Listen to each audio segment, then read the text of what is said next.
Introducing Austin Ryan Fry. Since entering Muhlenberg High School, Austin has been involved in the following activities: concert band, jazz band, marching band, JROTC, chess club, Silverwood, and wrestling. His favorite memory at Muhlenberg is getting cheered for playing a saxophone solo in front of the most of the school during Silverwood's performance at the talent show last year. His future plans including studying psychology at Kutztown University. His advice to underclassmen is, don't only prioritize your academic success because developing social connections is just as important, if not more so, in the real world. Austin Fry. Introducing Kira Kemp. Since entering Muhlenberg High School, Kira has been involved in the following activities: choir, camerata, student council, Leo Club, 1x1, the spring musical, stage crew, chief science officers, NHS, Reading Olympics, and senior county choir. Her favorite memory at Muhlenberg is participating in the spring musical. Her future plans include becoming a neuropsychologist and acquiring her PhD. Her advice to underclassmen is, live a life your future self will thank you for. Kira Kemp, everyone. Introducing Destiny Martinez. Since entering Muhlenberg High School, Destiny Martinez has been involved in the following activities: cheerleading, JROTC, track, dance team, and the weightlifting club. Her favorite memory at Muhlenberg is meeting new friends and experiencing more opportunities. Her future plans are to attend Kutztown University, to pursue a teaching degree, and make a positive impact on the lives of kids through education. Her advice to underclassmen is, focus on becoming the best version of yourself, not on who's watching or what others think. The right people and opportunities will find you when you're being real. Destiny Martinez. Introducing Jada Morales. Since entering Muhlenberg High School, Jada has been involved in the following activities: fashion club and yearbook club. Her favorite memory at Muhlenberg is last year's pep rally when it was seniors versus juniors versus sophomores. Seniors wore white, juniors wore blue, and sophomores wore yellow. Her future plans include going to college for music production and business. Her wish is to become a singer/artist. Her advice to underclassmen is, don't be afraid to be yourself and add a little sparkle to your life. Jada Morales.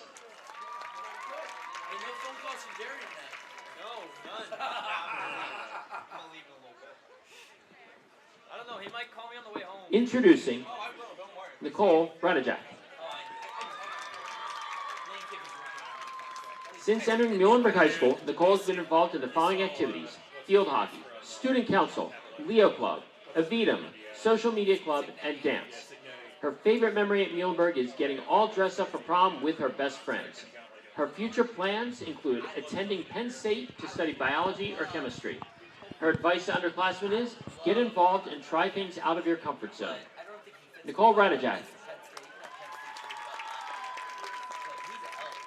Introducing Jayla Eaton and Jacob Rivera.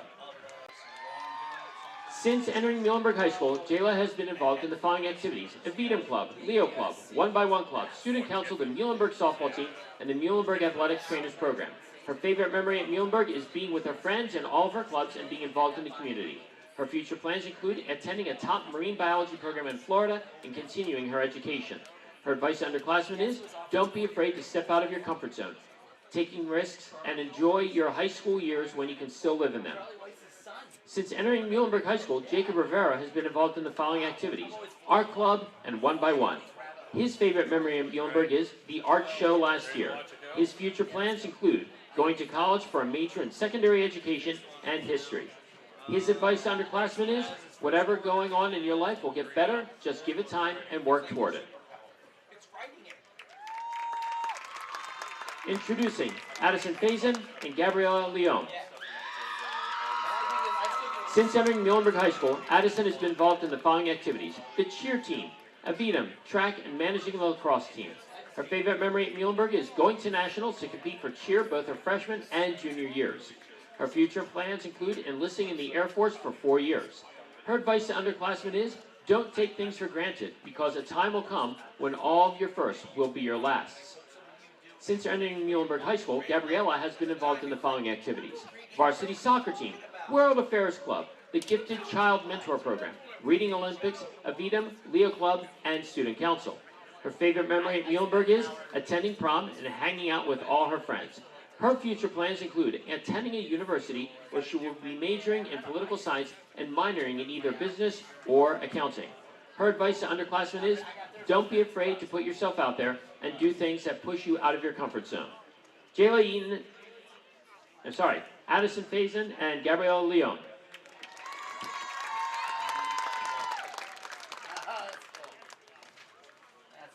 Introducing Delaneia Fleet and Michael Miller, Jr. Since entering Muhlenberg High School, Delaney has been involved in the following activities: Student Council and Avidum. Her favorite memory at Muhlenberg is getting to experience her boyfriend's last year playing high school football alongside him, as he is her biggest inspiration. Her future plans include going to college to get a bachelor's in nursing and hopefully becoming a registered NICU nurse. Her advice to underclassmen is to always be kind to others. You never know what the next person is going through. Since entering Muhlenberg High School, Michael has been involved in the following activities: football and basketball. His favorite memory at Muhlenberg is playing Muhlenberg football since he was 6 years old. His future plans include to play football in college and to study something in the sports field. His advice to underclassmen is stay humble and chase your goals.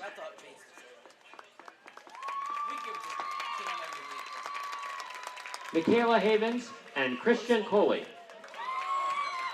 Since entering Muhlenberg High School, Michaela has been involved in the following activities: girls varsity soccer, Avidum, class of 2026, and doing the social media internship at the high school. Her favorite memory at Muhlenberg is meeting all these beautiful people I now call my friends and family for a lifetime. Her future plans include attending a 4-year college to study photography and filmmaking. Her advice to underclassmen is focus on your dreams, but don't forget it is always important to have fun. Since entering Muhlenberg High School, Christian has been involved in the following activities: lacrosse team, football team, basketball team, wrestling team, and the social media club. His favorite memory at Muhlenberg is every Friday night in the fall. His future plans include to continue playing sports at a university and to become a teacher or counselor. His advice to underclassmen is have fun and don't be afraid to try new things. Introducing Kaylee Jablonski and Jaden Perez. Since entering Muhlenberg High School, Kaylee has been involved in the following activities: softball, field hockey, Leo Club, Avidum Club, and National Honor Society. Her favorite memory at Muhlenberg is prom and sporting events. Her future plans include attending Misericordia University to study physical therapy and play softball. Her advice to underclassmen is don't take your high school experience for granted. It goes by faster than you realize. Since entering Muhlenberg High School, Jaden has been involved in the following activities: football, basketball, and Avidum. His favorite memory at Muhlenberg is playing alongside his brother and dad. His future plans include being a successful young man. His advice to underclassmen is take the high road.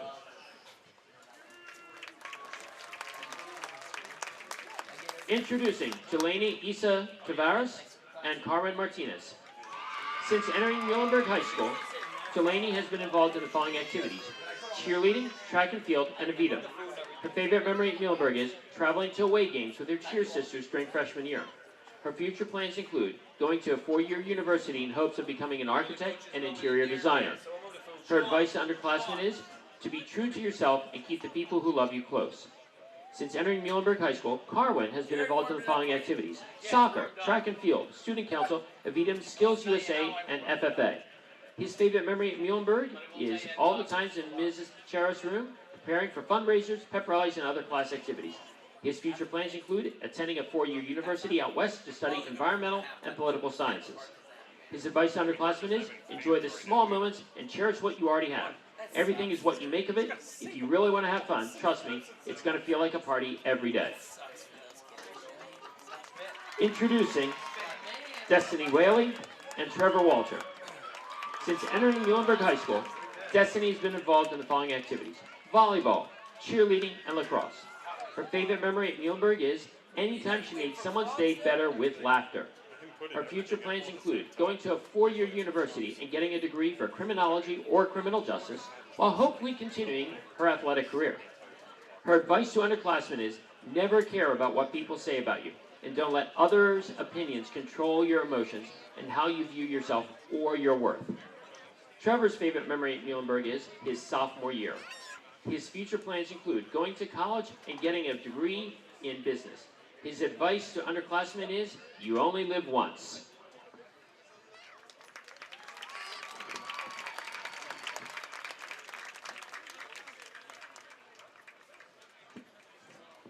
Once again, your 2025 Muhlenberg High School homecoming court, everyone.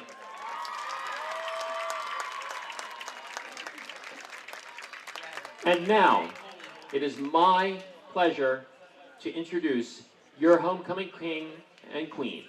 The homecoming queen this year is Destiny Martinez.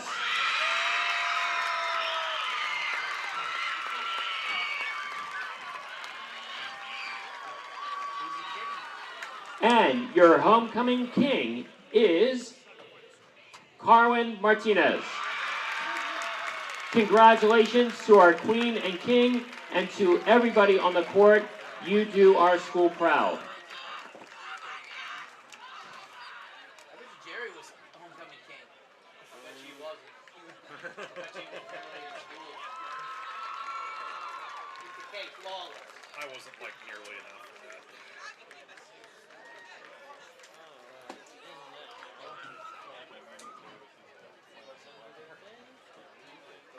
Straighten them out.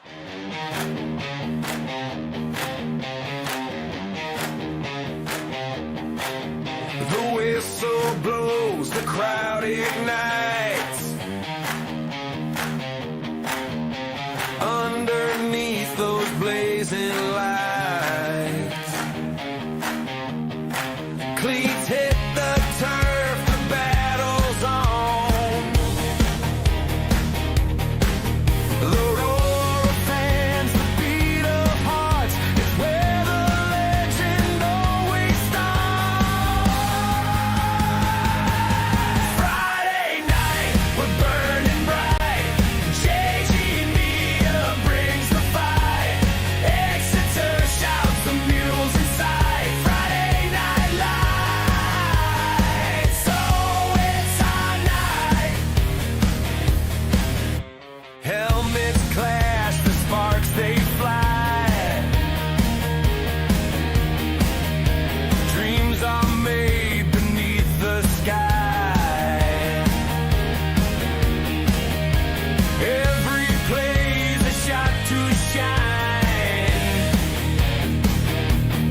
Live on the Muhls Sports Network, it's Muhlenberg Muhls Football 2025. Brought to you by Birdie's Inn, 160 Old Friedensburg Road at 5 Points in Exeter, the home of the best burgers in Berks.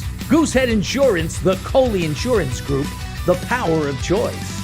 Advanced comfort specialists for all of your HVAC needs. And Borelli's Creperie, Deli and Market in Flying Hills. Now to the Muhls Sports Network broadcast booth. Here are your announcers. The boys are reunited and it feels so good. Ryan Lineweaver and Patrick Wider.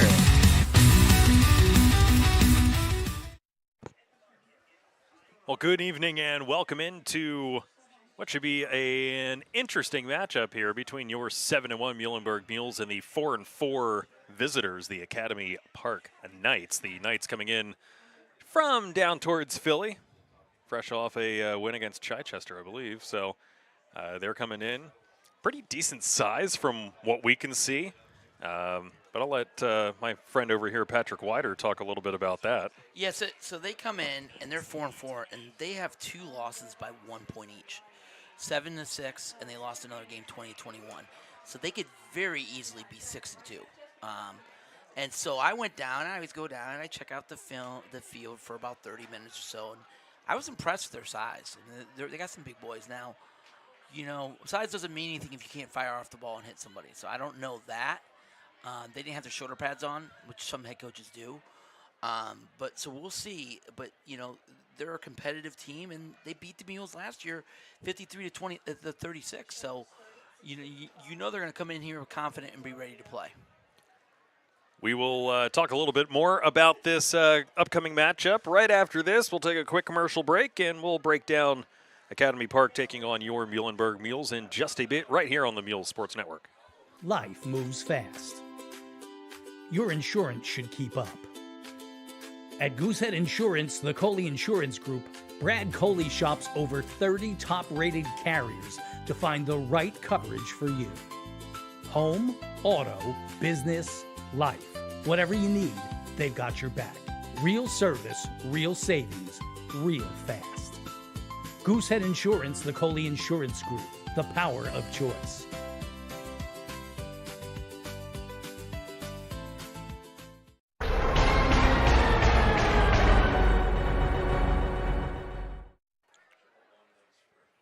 Welcome back in. Still my favorite musical interlude in here. It's so timely and catchy. But the second overall meeting between these two teams, last year it was Academy Park taking a 53-38 barn burner at Sharon Hill. They combined for 91 points last year. It was an absolute track meet. Home field advantage for Academy Park, proving pretty crucial in there. Muhlenberg just unable to get the defensive stops that they needed. But obviously, Muhlenberg showing some firepower. They can keep up with a D1 or District 1 program, not D1, a District 1 program. Obviously, they were a young team. Camp Small ran well last year against Academy Park. So certainly a possibility here for Muhlenberg to tack on another victory here this evening. Yeah, I think if you're the Muhls, you know, that was a credible win last week. And we're not kicked out of the press box, at least, after my going nuts for my man Chase Zona. I'm surprised they haven't kicked you out yet. Yeah, but that was a great win. You know, the battle back like that and beat, you know, a good team in Ephrata, you know, and so to get to 7-1, now you got a chance to go 8-1, and that would be incredible. When's the last time they've been 8-1? It's been a while. It's been a long It's been a time. while. So you got a chance to come out. I think you got to come a chance to really come out and get the win. You got to feel confident if you're the Muhls. You only lost to Exeter, and there's no harm in losing to a good Exeter team. And, you know, the other thing is you don't want to look ahead to next week. You got Conestoga Valley, which will be a gigantic game, but you want to come out tonight and take care of business and get to 8-1, which would be incredible. And right now they are on pace. Likely won't win Section 2 this year, but could be their best finish in the section since 2013. That's a marketed. That is an incredible achievement for this team. They've been competitive with some of the elite. Obviously, they have that loss to Exeter. Exeter losing last week, by the way. They dropped to 6th in District 3 Hempfield, 5A Black with the Knights. loss to the 3 and 4 Hempfield Black Knights last week. So they're currently at 6. Muhlenberg's at 7, by the way. CV, obviously, up towards the top. But they have a really interesting matchup here this evening. They will face Exeter. And if you're looking for that on Jerry Gelliff Media, it's a sore subject. Let's move on already. You can follow Jeffrey Reinhardt. He'll have it. You can follow Jeffrey Reinhardt if you are not blocked on Twitter by Like Jeff. me. I'm blocked by Jeff Reinhardt. You're not blocked by Sean McBrien, though. No, Sean McBrien over here of Drago, he did not block me. So that's good. But, yeah, I mean, you got to feel good. I mean, you got to feel good. You got Cam Small on your side. Anytime you got Cam Small on your side, you got to feel good, right? And the three-headed monster that I always say, the three-headed monster of him, Mike Miller, and Fred Lacey. Those three are so talented, skilled players. But on the other side, Academy Park's got good skill kids as well, so it should be an interesting matchup tonight for the Mules. Academy Park coming out of the Delaware Valley League in District 1. They snapped a two-game slide with a 23-8 victory last week against Chichester. All 4 of their losses, they're coming against Westchester East, Unionville, Great Valley, and state-ranked Chester. They do have victories against Del Castle Tech, Penwood, and Hatboro Horsham. So obviously, Academy Park, also a 5A program. Again, we mentioned that they beat Muhlenberg last year, so certainly some eyes on that. We'll be looking at their rush day to try to keep Small under wraps. So we'll talk a little bit about Cam Small. 3rd in the Lancaster-Lebanon League in rushing yards with just a shade under 1,300. Leads the league with 20 touchdown scampers by himself. He has 515 yards, 8 touchdown romps in the last 3 games. What does Academy Park need to do to stop him besides, I don't know, 8 in the box? I think that, and we talk about this a lot, the best team to do it was Schuylkill Valley. And they had an all-league linebacker who kind of shadowed him. Them and Exeter was so good in the front 7. So if they're able, I don't know much about Academy Park. If they have linebackers that can shadow him, we'll find and out. Tackle him. The thing about Small is he takes 2-yard runs and makes them 6-yard runs. He takes 6-yard runs and make them 10-yard runs. He takes 10-yard runs and make them 60-yard runs. I get the point, Pat. And the other thing is, what he does is, I think we say this every week, right, Ronnie?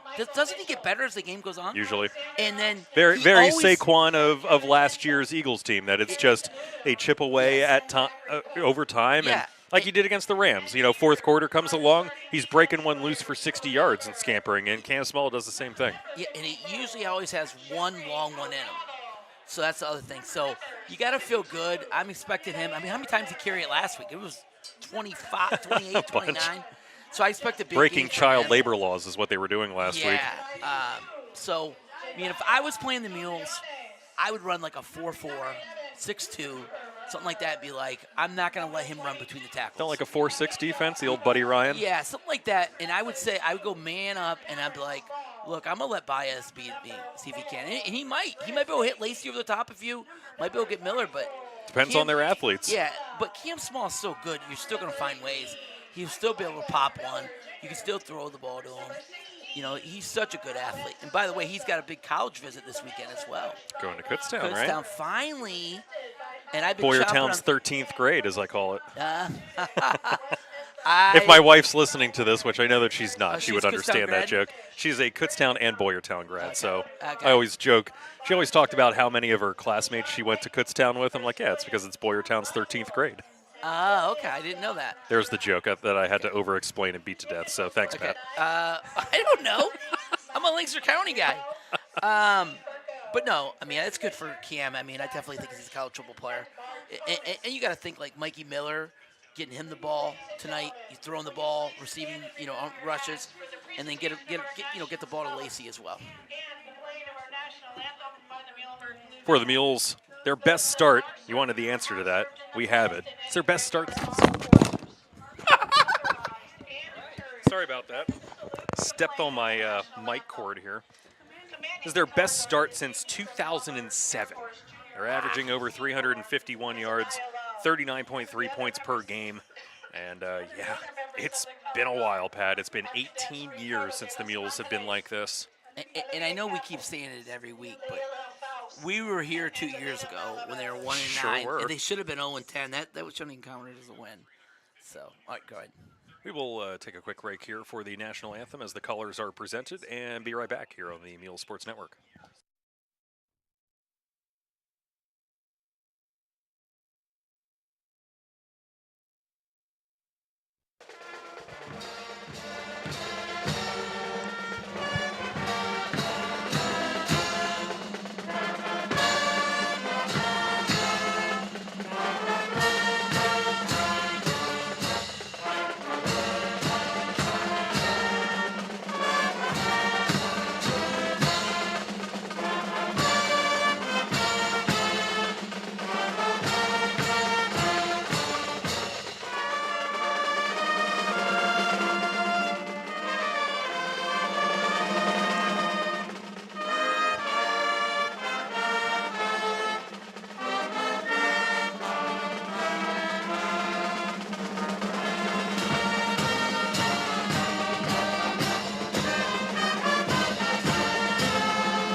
So I think darn near every week we talk about the transformation of this team, and rightfully so. 4-7 last year, 1-5 in Section 2. They have flipped the script on that pretty doggone well. They had 9 home road games last year. They have 8 home games this year as a result, and securing their first playoff berth since 2013. It's been a dozen years since we've seen playoff football here with the Muhls, and thrilled to hopefully lock down. I mean, let's get down to brass tacks. They win tonight.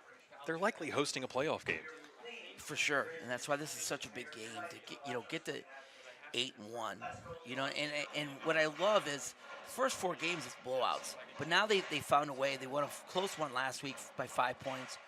They've had some adversity along the way in some other games that were close, and they kind of took care of business. But to win a close game like that and win by 5 is impressive. And it would not surprise me at all if this is a very close back and forth game between these two teams. Wouldn't terribly surprise me either. Last year, like I said, big barn burner, 91 combined points. But then we've also seen Academy Park has come in with a 7-6 victory this year too, so they can put the clamps on defense. It's just they've had some really odd score lines. They've lost 2 games by 1 point.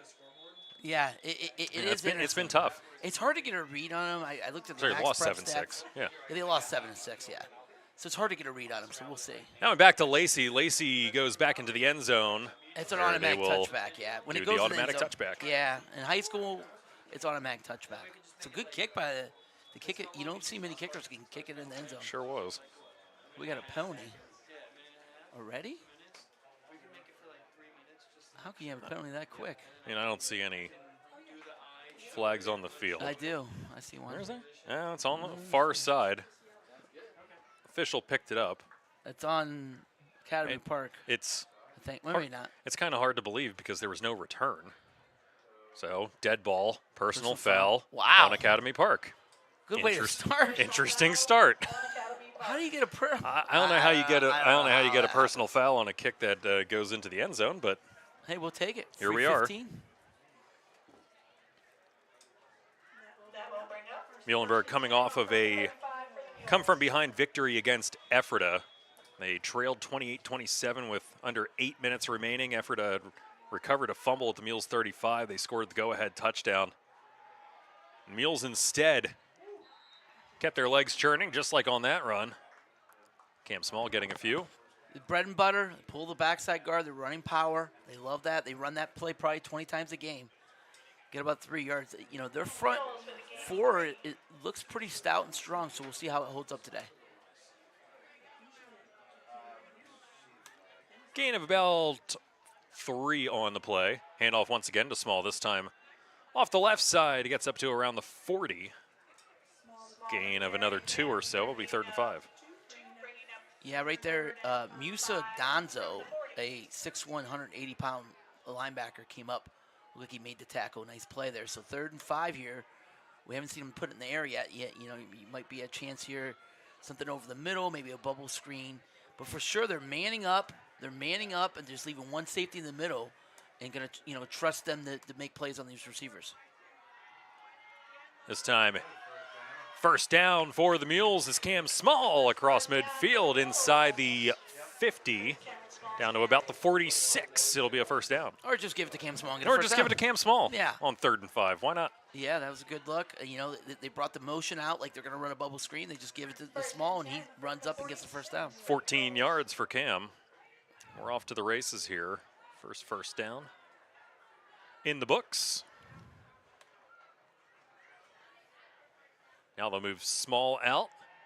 Little pitch and catch out there into the flat, making some people miss. Into the fat part of the M here across the 40 down to the 39. That's a tendency breaker. A lot of times they bring Small in motion. They don't throw it to him much. He doesn't have a lot of catches on the year. I have not announced Cam Small's name in a very long time here as a catcher. Yep. One of the things I noticed about Muhlenberg this year is they get the plays in quick. Like Coach Burkhart's getting them in quick. They don't have to delay games. They're in quick. Their tempo's really good. Hand off to Small, this time off right tackle, turns up the field, has the first down. And even though they huddle, they're right back up the line quickly, and it doesn't take much time, and they're right up ready to go. Gets it down to the 34-yard line, and I believe of about 4. It'll be first down. 4 touches, 23 yards for Cam Small. He'll be in the backfield. We got Wildcat now. Now he'll split it out wide. So we got Mikey Baez Miller all the way down alone. here. Yep. Miller jukes to his left, drags a tackler with him. There's holding. a flag on the field. They're going to call holding. Yeah. I think on Lacey out here. I think it is on Lacey because he's pointing the finger after the play, so chances are it's on him. He was like, no. Adrian Baez And pulling he's him still, off. yeah, he's still being talked to. So that'll be a 10-yard mistake. It'll bring up first down again. Yep. There we go. Will be a hold. Walking back. This is something that, Rob Flowers still wants to, clean up. We got to clean up these penalties, and it's been an issue. I think it's gotten better at times this year, but it's still been a problem at times. You know what the benefit this year, too, Ryan, is the entire staff came back from last year. So you can see the players, they're not learning a new offense. They're not learning a new defense. They're just continuing to learn. And I think that's been a huge advantage this year as well. I mean, not to keep going back to the Eagles, but Jalen Hurts has had a new offensive coordinator like every year of his life since his dad was his coach. So very similar. Coley offset. Now they'll move Small out there. It'll be Baez on the keeper. Down to about the 38. Yeah, not much there for Baez there to run. Baez for a gain of 1. That's again, another tendency breaker where you bring him in motion, and they threw him, and now they brought him in motion and ran Baez. So it's a good decision to kind of give some tendency breakers here, and give some different looks for him. That's going to come in handy when you play at Conestoga Valley next week when you play a playoff game. Coley bringing the play back in, but seems to have a little hitch in his giddy-up. I So saw he was let's limping a little bit. keep an eye on that here as we're going along. He'll line up on the opposite side, on the left-hand side this time, as another keeper gets him close to about the 36. Another 2 yards. Not sure if that's the winning formula there. Cattypork's playing more straight up now, and then they're blitzing their linebackers in gaps. And that time they brought somebody inside, and he was able to, make the tackle. But that's risky because, you blitz the wrong gap, and Small can get a seam, and he could be off to the races. Something tells me that the offense is going to see that, and we're going to see one of those little jet sweep plays coming across the formation at some point to try to counter the blitzing up the middle. Yeah, that's for sure could happen. Now they're going to pass. Baez looking, doesn't have much, and dumps it at the feet of Small. It'll be fourth down. Yeah, they're running that screen to Small, it looks like, and it just... He just didn't have a whole lot of time. They were blitzing off the right-hand side. He had pressure in his face, and he just kind of threw it to his feet. So they're going to punt. They are going to punt. Lacey will take a few steps back. around the 50-yard line. So good stop by Academy Park. We haven't seen the Mules punt a lot. Have not. Have not. Oh, no yawning. We boring you, Ryan? I mean, it's 4th down and 13 right now, so it's most certainly a punt situation here, Pat. That one, line drive, bounces at the 15, takes a Muhlenberg bounce. It's going to be inside the 5, picked up around the 4. Heck of a punt by Lacey. And we have a late flag thrown on the far side of the field, so far away from where the ball landed. We'll see what this call is. Personal foul in Academy Park and half the distance. Yeah, how about that? We'll find out. And honest to God, I haven't seen what either of those plays may have been. I don't know what the first personal foul was, but this was so far away from the play. What's the penalty? Yeah. He's going to go talk to Rob Flowers about what he would like to do here. It will be another personal foul, tripping. Wow. Against Academy I Park. haven't seen that all year. Have not seen a personal foul tripping penalty. Yeah, there you go. So they'll be down to the 2 now, right? Because Week 4. Week 9, Pat. Hey, we're always seeing something new. Yeah, I don't think they're not taking the penalty off of the kick here. That was a heck of a kick. It will just mark them back to the 2. So they'll have to march 98 yards to pay dirt. That holding penalty really hurt that drive there because they had a nice drive and then holding and they couldn't get anything going from there. Handoff up the gut. Across the 10-yard line is number 8, Desmond Bangura. Bangura. Nice little run there. He got like 10 yards. He got about 8 on the play. 8. It'll be 2nd down. They're pretty big up front. They got some big guys here. That's what you texted me on my way over here. Yeah, they're big up front. And honestly, I was chatting with some Muhlenberg parents as I was walking in. And they're like, "Oh my God, this team is big." And there we go. Yeah, they kind of are. Nice job there, Cooper Burr in on the stop. Cam Small, as well as Cam Small. So now he lost 3. It looks like it might have been Quinones. Was it also to Bangura that time? Yeah. Looking at again, their stats could be a little deceiving because it was on Max Preps, but they're more run heavy than pass heavy. Max Preps is sketchy at best. Yeah, I couldn't find anywhere else. I kept looking. Listen, user inputted stats and rosters and everything else is not going to be infallible. That's for sure. 3rd down and 6. They'll have 2 wide receivers split to either side. They'll look to the left. Little midline screen that time, stutter step, and he's going nowhere. They're going to lose more yardage. They push him all the way back into the end zone. Forward progress stopped at the 6, so they'll actually lose 2 yards. It'll bring up 4th down. So that's excellent. You get a great punt, and you play great defense, and now they get a punt right back. They're going to get incredible field position out of this. Yes. Mikey Miller. Sorry, that's not Miller. That's Caleb Perez back to return at the 35-yard line of Academy Park. He's not expecting this to go more than 35 yards. That one's straight up and down. He'll fair catch it. Oh, no! And fumbled it. Oh, they got it. And Academy Park will take over. And another late flag after the fact. I think that's on Muhlenberg. He came by and hit afterwards. I think it's a late hit on Muhlenberg. Dang it.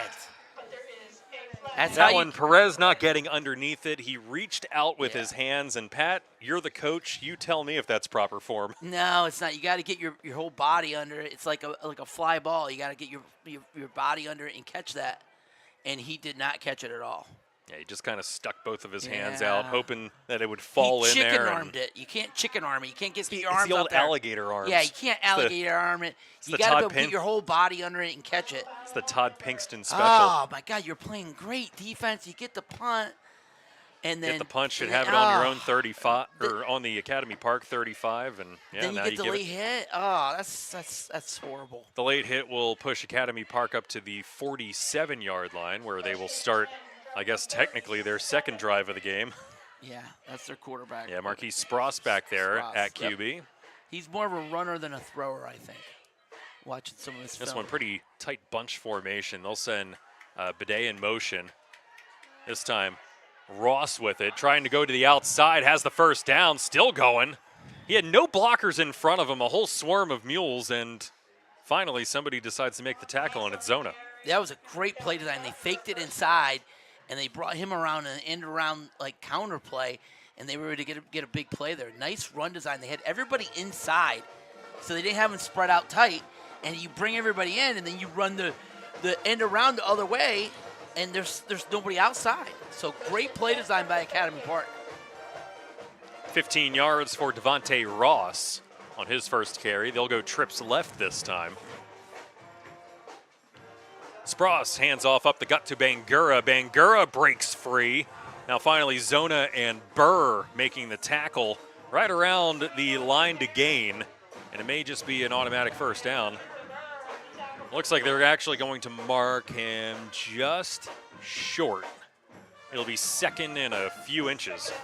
Bangor, 6 foot 215 sophomore running back. He's a load to deal with. A nice run there. They ran power, pull the backside guard, just like Muhlenberg, and he had a nice run there. He ran through contact well there. So Academy Park does have quite a history behind him. Vyshevsky, his 21st season at Academy Park. He started in 2005. He's got 3 District 1 championships under his belt, multiple Delaware Valley League titles. Is this one a keeper surveying, and nice job not even bothering to follow his blockers. He cuts up the left-hand side and finds some running room, and he's inside the 20-yard line. Gain of about 9. Yeah, he's been there 21 years. 21 years, 15 out of 17 seasons have finished with a winning record, including 2016 where they went to the state semis in 5A, finishing 13-3 that year. Wow, incredible. Also, not to be forgotten, he is also their coach, Vyshevsky, also coaching with multiple sclerosis. Nice Once again, run. a nice Holy run crap. that time. As that time, it's Jaden Barton, 5'9", $175, playing a lot bigger than that, and he's inside the 5. Man, they got a nice, 2 or 3 running backs are thrown out there, and they're all hitting the hole well. This is an impressive Academy Park team. Yeah, so he drives a scooter because he has martial sclerosis. He got it 5 years ago. MS. He's still dealing with it, still coaching, still teaching at the school. What an inspiration he is to keep doing that. Awesome to see. They'll put a man in motion. They'll run to the motion side, bouncing off his own blocker and finally punching it in is Jaden Barton from 4 yards out, and it's 6-0 Academy Park. I mean, they honestly on that drive just hit Muhlenberg in the mouth and ran right down their throat. And we haven't seen a lot of teams do that to Muhlenberg, but they were able to on that drive. And so if you're Rob Flowers, you got to be like, hey, wake up. We got to wake up and now start playing Muhlenberg ball. Yeah, and it's just frustrating because it should be Muhlenberg ball with excellent field position. And just like that, they end up going roughly 65 yards for the game's first score here with 2:59 left in the first quarter. Extra point attempt is up and through, and it's 7-0 Academy Park. Well, this is adversity. How do you deal with adversity? And we've seen the Mules come back. Last week they were down in the fourth quarter, and they came back and won. We've seen them down to the Mifflin and come back and win. So we've seen this before.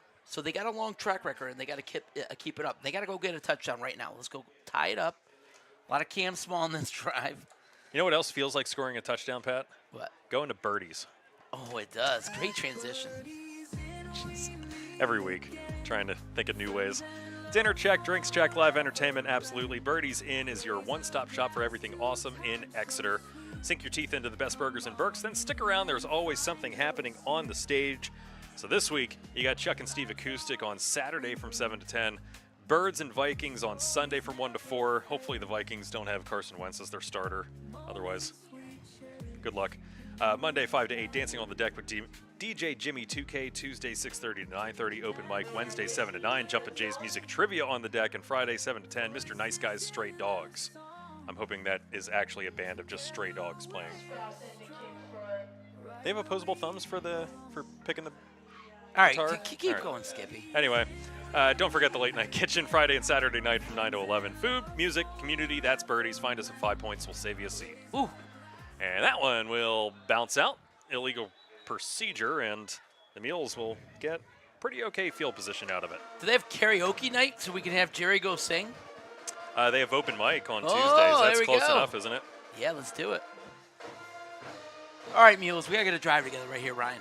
There's your illegal procedure against Academy Park. First down, Mules.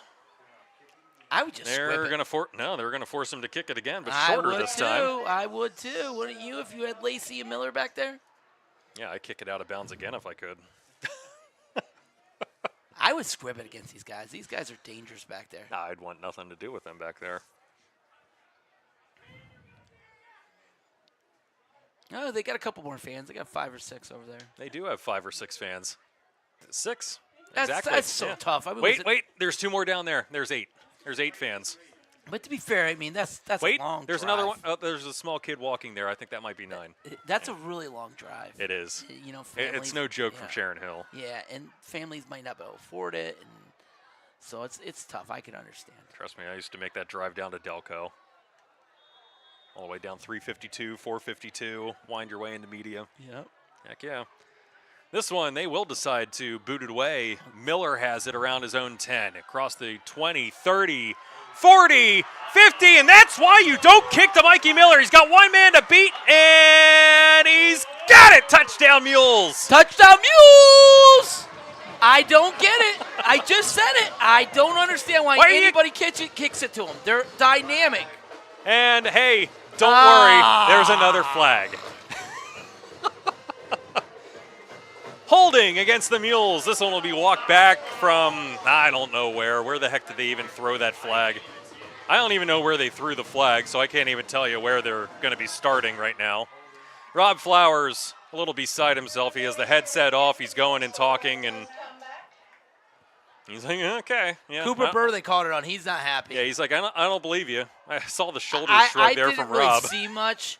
I mean, it was a huge hole, and he just so dang fast. Well, and I can't even tell where they threw the flag at. They seem to be setting up somewhere around the 45 and then walk them back to, I guess, the 30? Yeah, I guess. Oh, my God. All right, well, keep on walking, I guess. Keep on walking. There we go. There you go. 38-yard line is where the Mules will start. Far cry from 6 on the board. I still don't think you kick it to him. I would squib it. Any team. That might be the last time they make that mistake. They're both so dynamic. Small, Miller in the backfield. Small will go in motion. This time they hand off to Miller. Miller juking up the field. He's up close to midfield, spun down. I think he has the first down. And if not, he's awfully close, and they're moving the chains. 10 yards for Miller, and it's a Mule first down. The Swiss Army knife of Muhlenberg, I call him. 484 yards receiving on the year and 246 yards rushing on the year. And pick sixes to his credit. 2 pick sixes, 4 receiving touchdowns, 5 rushing touchdowns. So this guy kind of does it all. So once in a while they throw him back there and let him run the ball. Not too shabby. Somebody's got to get on the ball here. Oh, no, I guess the tight end's on. Never mind. Hand off to Small. Small has a big gap. He's across midfield. And inside the 45. Pretty healthy gain of about 8 for Small. And we're off to the races here. So now they. And we have another stoppage in play. A helmet for. Yeah, we have a number helmet 5. there. Musa Donzo needing to leave the field with his helmet off. Helmet pops off. You got to leave and come back on later. So that time they ran it off tackle. So a little bit different than running inside. Yeah, if they're going to blitz those A gaps and blitz everything up the gut, run a little off tackle, try to catch them. That's why I was suggesting maybe one of those jet sweeps trying to go way outside. That might still be in the cards at some point. The handoff gets up to about the 30 or the 41. They needed 2, and I think they got it. Sure did. They did. Small 7 touches for 35 yards. He's 10th in the Lancaster-Lebanon League at 7.5 yards per carry with at least 300 rushing yards. And oh, by the way, leading the league in rushing touchdowns with 20. This time pistol formation out of the Mules. They'll hand it to the deep back, which is Small, and he's tripped going across the 40. So they have Miller as like the up back, full back, but Miller kind of whiffed his block there. I did not make the best block, but no, I get that. It's another wrinkle. We're seeing these little wrinkles every week now. We still have it, like we say it every week. We still have not seen them throw the ball out of the Wildcat. It's coming. Don't worry. I think it would. Once again, pistol Miller alongside of Small. They'll send Small in motion. They'll fake the throw to Small, hand off to Miller, and Miller's spun down by Garnett inside the 35. Gain of about 5. When you send Small in motion, the linebacker towards that side cheated out, and it just, a little eye candy, and then you give it to Miller, a nice little run up the middle. And he was one broke tackle away from scoring there, too. I mean, he was a nice, solid run there. And you're trying to, move some defenders out of that box, too. If you're moving Small out of there, you're moving an extra person out of that box, and now you got one less person to worry about if you're Mikey Miller. Once again, they'll work out of the pistol. 2 split out wide to the right. They'll fake the handoff.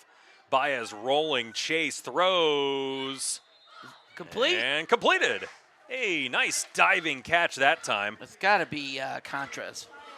And it was Contras out there on the side. So haven't called his name all that much, but that would be a first down. So they faked it, and then Miller was a decoy. He actually blocked on the edge to help give Baez some more time. And Baez, let me tell you, running for his life as Jaden Barton was chasing him down from his linebacker position. He's done pretty well off that right side as the clock ticks inside of 5 seconds, and that will be the last play. The Knights at the end of 1 leading 7-0, but the Mules driving here, and a fresh set of downs when we return right here on the Mules Sports Network.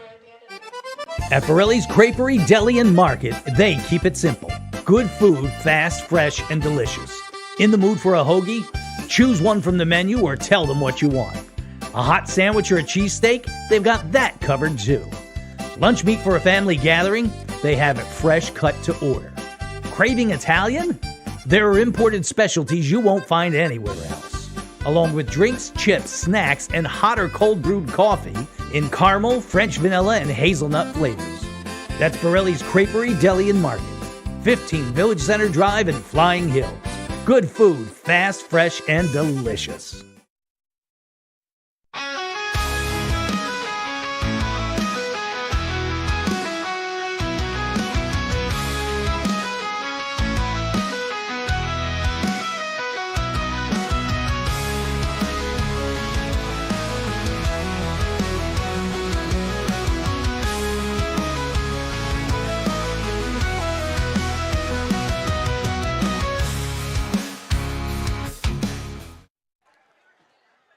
Back at it, out of the Wildcat camp. Small now trying to go off left tackle, and he's swallowed up after a gain of a few. Oh, we got it. Bangura was in there, and yeah, we have another helmet lost here, another flag. It looked like extracurriculars between Baez and one of their players. Yeah, Baez getting after it here. Come on, quarterback. You got to be smarter. Let's see what the penalty is. Hopefully it's offsetting or at least on Academy Park. We'll find out. Oh, it is. It's just on Academy Park. Good. Will be a personal foul. Wow. Face mask against Academy Park, so march them 15 yards in the positive direction. Or I guess at some point it becomes half the distance. Oh, they're standing at the 30-yard line, so at some point it just becomes half the distance. And I think we're at that point. They will put it down just shy of the 10-yard line, so Muhlenberg about 30 feet away from knotting this one up. Their front 7 is doing a really good job slowing down Small. Might have to get creative, maybe get in the end zone. I think they have some pretty good athletes from what I'm watching. Yeah, they do. Some pretty good athletes, not just along the line, but their linebacker position as well. They're flying around. They're very active. And making some plays. And like you said, they're blitzing off the edges. They're blitzing up the middle. So they're utilizing those linebackers and sending them out into coverage that time. And that time, it works to perfection as Cam Small in for the score from 10 out. And we now have a tie game. Touchdown Mules! I was watching that play develop, and that is exactly what happened. As you had number 5, you had Musa Donzo from his linebacker position needing to respect Mikey Miller coming out wide in motion, so he leaves the box, and then he's late trying to get there for a tackle. So it works to perfection. It's 7-6 Knights, and with a Shupp extra point, we'll be all tied up at 7.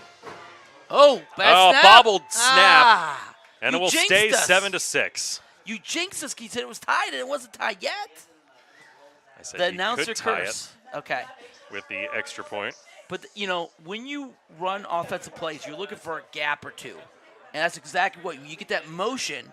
Like you said, the linebacker cheats out a gap or two, and that just creates the hole for, for Small to go up there.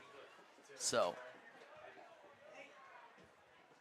good drive. You're down by 1, but you're still in control. Yeah, Academy Park's played a 7-6 game before. That's true. God, that game must have been depressing. 7-6. Like, I'm all for defensive battles and whatnot, but at some point, you like to see somebody score. Well, I mean, Mr. Wing T over there. So, Mr. Wing T myself. Mr. Wing T doesn't like the Wing T, but I'm going to get that on my tombstone. Mr. Wing T. Mr. Wing T. That's funny. That is funny. Yeah, so there we go. We're right back in it. Now you got to play some good defense and get the ball back. You did have some scores pulled up want from some around the scores? league. Yeah, just the notable ones so far. Obviously, we're early, but we're one of the lone schools right now in the second quarter from the looks of it. Wow, Ephrata leading Lebanon 7-6. Like we were talking during the break about what poetry that might be if Lebanon were able to knock off Ephrata. Ephrata had a 52-game losing streak. Lebanon knocking on the doorstep of that. 51. I wouldn't call it a record, but they're knocking on the doorstep, is what I'll say. And that one, a 1-point game here in the first. The Muhls, an excellent kickoff that just kind of rolled and died, and they had to pick it up and nowhere to go as it was well covered.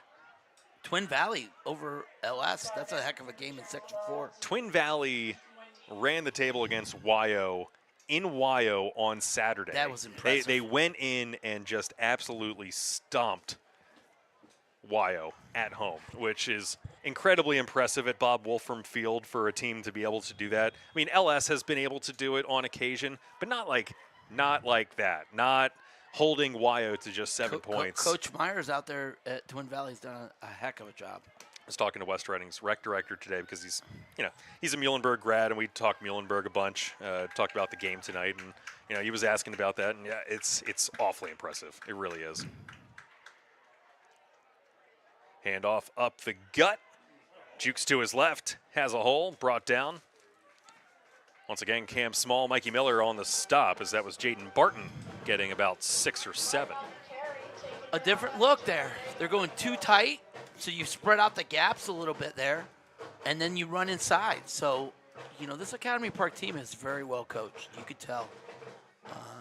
If they got it for them, if I was their head coach, I'd be like, we got to clean up these penalties. They've had a bunch of penalties. Even teams that have been good in the past, obviously they have the coaching. Even if they're having down years, coaching can help get you over some of those humps and bad years.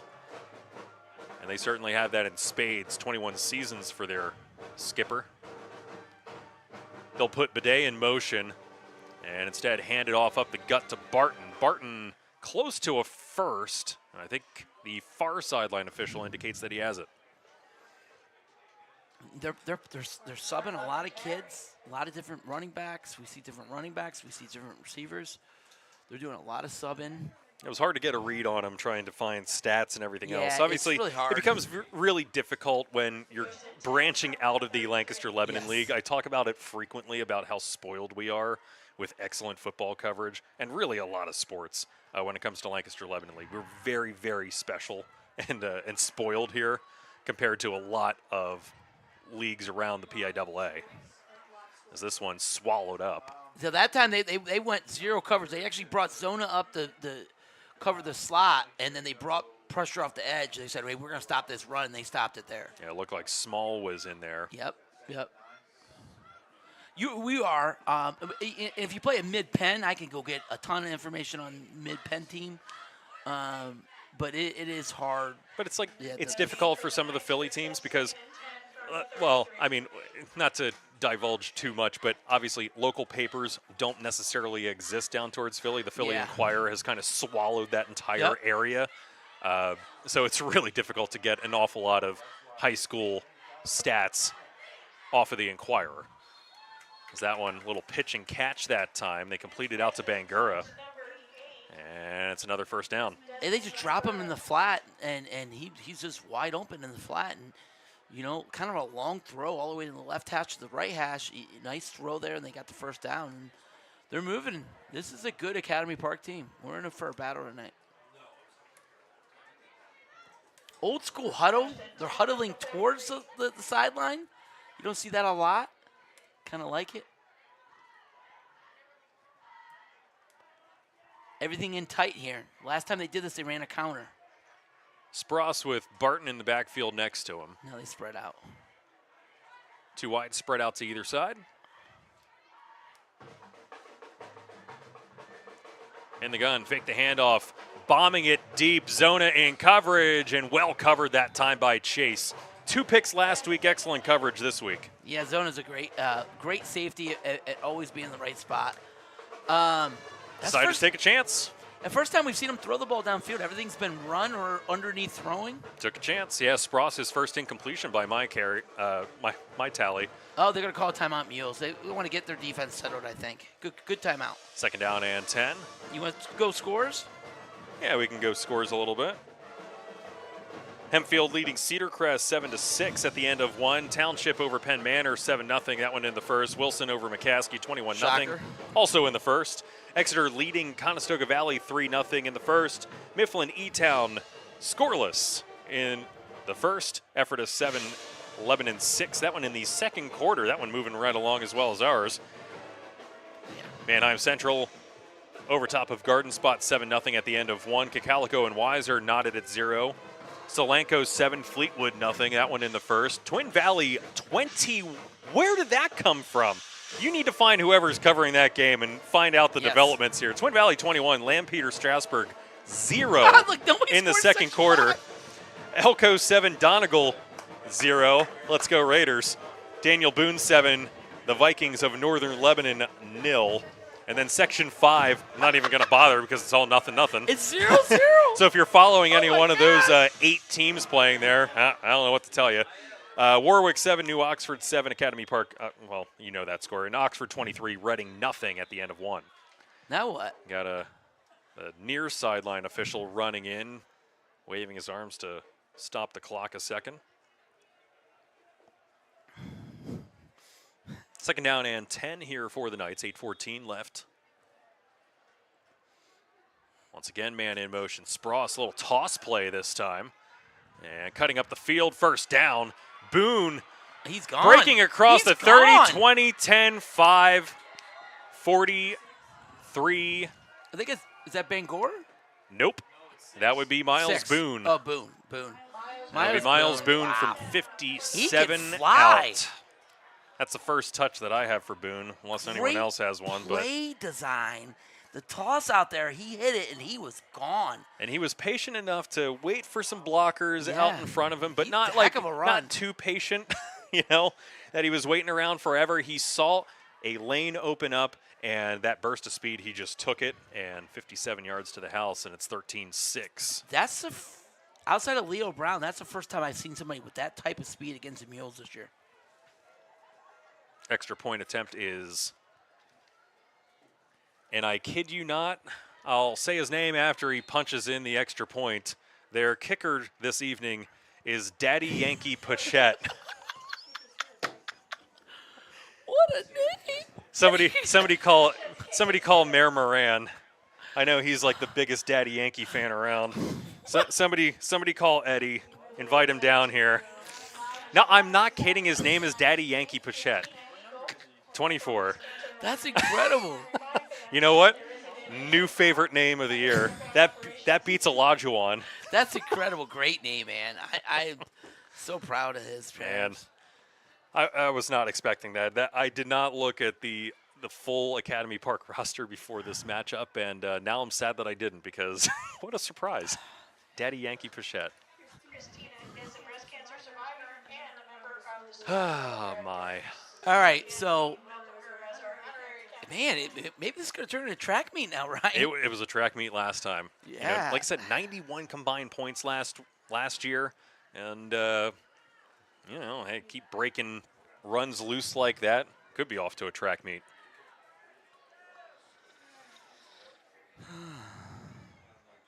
Oh, that would do it. Twin Valley, yeah. They recovered a fumble on the kickoff return by LS, and Drew Engel scored 2 plays later to make it 21-0. Oh! And this one brought out And not going to get to the 20 is Mikey Miller. That's a tough call because it looked like it was going to go out of bounds. But Mikey picked it up. Yeah, 1 foot out of bounds, 1 foot inbounds. Take your illegal procedure. Yeah, that's true. Somebody did that in college or pro, right? Somebody did that, and it was Packers. Yeah, the Packers. Yeah, Sure was. Those Packers stink, but that's all right. All right, so here we go. Coach Rob Flowers gathering everyone together, as well as their coordinator here. And get this team fired up again. 7:59 left in the second. Man, oh man, 57 yards. Cam Small has 47 yards on 9 touches. Small's in the backfield. They'll send Baez out in motion, and here's Cam Small breaking 1 tackle. He's across the 40, now at midfield. Has to hold on to it, breaks another tackle. He's across the 30, the 20, the 15, finally brought down basically around his neck. What an incredible run by Cam Small. And now he's got more than 47 yards. How about that? Kid, he's just incredible. He probably just broke refused. 8 tackles. Well, and once again, it's just a whole bunch of white jerseys running alongside of him. Somebody decide to just step in front and tackle him, would you? Hey. But for us, hey, great. We're on the 18. Hey. From the 18-yard line all the way down to the 10. How about that? So what's that, 32 plus 40, 72 yards for Cam Small and not getting in? Went from the 18 to the 10. Let's just give him the Heisman. So yeah, let me do reverse math. 32 plus 40. Yeah, there you go. 72 yards. He's at a $119 and already. Most running backs go on a long run. They go take a break. He's still in there. He's still in there, and it's going to be Baez. Run Baez not inside. really following his blocker. He could have been following Collado there, and instead of cutting to the inside of his blocker, he goes to the outside, and he's brought down after a gain of maybe about a yard. Yeah, Jeffrey Collado, we've talked a lot about. He's a converted athlete that's playing tackle. He pulled. He ran into his puller. You got to get inside him. That's something we've never seen Cam Small do. Well, and I think he's always patient. Well, I think that was another interesting wrinkle. How many times have we seen Cam Small running that and sending Baez in motion instead? Right. Because I think that's the first time that we may have seen that play design out of the Mules, and 72 yards later, they're on the doorstep. Once again, they'll put a man in motion. Miller this time stutter step, and he's swallowed in the backfield. He'll lose 1 or 2. This Academy Park front is good, and they're active, and they're athletic, and it's going to be hard to run all game in between the tackles. You know, you get Cam Small, he can make a big play, but it's going to be hard. Well, eventually they're going to put the ball down here. And it's on the 11, a loss of 2. You throw a fade up here to Lacey? I think you might see something out of their bag of tricks here. You're going trips left. Maybe give it to Cam 2 more times. Well, maybe. There you go. They're going to roll. Pump fake by Baez. Still looking, rolling, and got him! Lacey! Got Lacey. Picked it off his shoelaces for the score. Whew. I didn't think that he had that one in him. It looked like he was going to spike it right in front of him, and instead a diving effort by Lacey on the ground. I guess that's the only way that he could get it to him. Touchdown Mules! How about that? That was crazy because he should have threw early, but he kept going. Oh, and he pump faked. He thought he had someone. And then at that point, it's just a scramble drill. He's waiting for somebody to break open from their route. And thankfully, that time around, it was Fred Lacey. It was close. There was an Academy Park kid coming over Sure the top, was. too. That could have been picked, too. I think that was the only place that he could squeeze it in, was basically bouncing it to him. Oh, under center, first time all year. Oh, no, they're not. You're going Wildcat with Cooper Burr out there. They're going to Cam Small ends up getting blown up in the backfield as the snap goes high. He one-hands it, and he will get demolished. So it'll be a 14-12 game. Still just a one-possession game, field goal. You take the lead here as you do if you're the Mules. Not the worst thing to possibly happen, still well within trips left. Maybe, but yeah. It just goes to show, hey, we can do this too. They had a different wrinkle. Cooper Burr, it looked like he was under center. Next to number 17, Brian Staudeman. And they were both, and then they faked it out, and they went the other side to be like basically 2 off-the-ball tight ends, and it was a direct snap to Small, but the snap was high. The snap was high. He was going to the left because they had extra blockers over there, and the snap was high, and then there's nothing you could do there, So I like the play design, just couldn't execute it. You would assume that they're going to the left with the extra blockers, but yes. I don't know, it's kind of hard to tell based on like where that snap ended up going. I would not have been surprised if it would have been a weak side run to try to drag all of your extra linemen, drag all your extra blockers over to one side, load up one side, and then just run to the other side, hopefully for an easy 2. Is this one? Fumble! Oh, Get that one fumbled, and ball's still loose. They pick it up. Yes! Tripped up inside the 10, unfortunately, is Jewel Vega. And you can't advance a yeah, kickoff. that's going to be Muhlenberg football. How about that? They're going to mark it dead from where he picked it up, I believe. Yeah, you can't advance a kickoff. You can't advance. Yep, so you get the ball there, but Hey, incredible. 25-yard line, the Muhls get the ball back, and man, if that's not just the absolute reverse of what happened with Academy Park in the first quarter, hey, what comes around goes around, and right now we're watching Karma live and in person as basically the exact same thing. You flub a kickoff, they get really good field position, and the Muhls now with a chance to take advantage. This time, Small going in motion. They'll hand off to Miller. Miller takes one cut up the middle and gets inside the 20. That one, a pretty good run by Mikey. I mean, that's exactly why you do it. You do the pop-up. So it's a pop-up to one of the guys over there, and he just wasn't ready for it, and you get the great field position now. 8 for Miller. You got to punch it in this drive again. Sure do. Now you're almost in field goal range, too, if you desperately needed to. Clock inside of 5:15 left. As Small out of the Wildcat. Yeah, and this time they are just about ready for that Wildcat. You could watch Julian Davis Waite come off that edge. Oh, my He is God. a 6'2", 215 defensive lineman, sophomore, by the way, and he was about a step behind that entire play. Got some athletes, man. Well, that tells me you got to mix up the snap count. Yeah, a little he bit. fired He was in the backfield.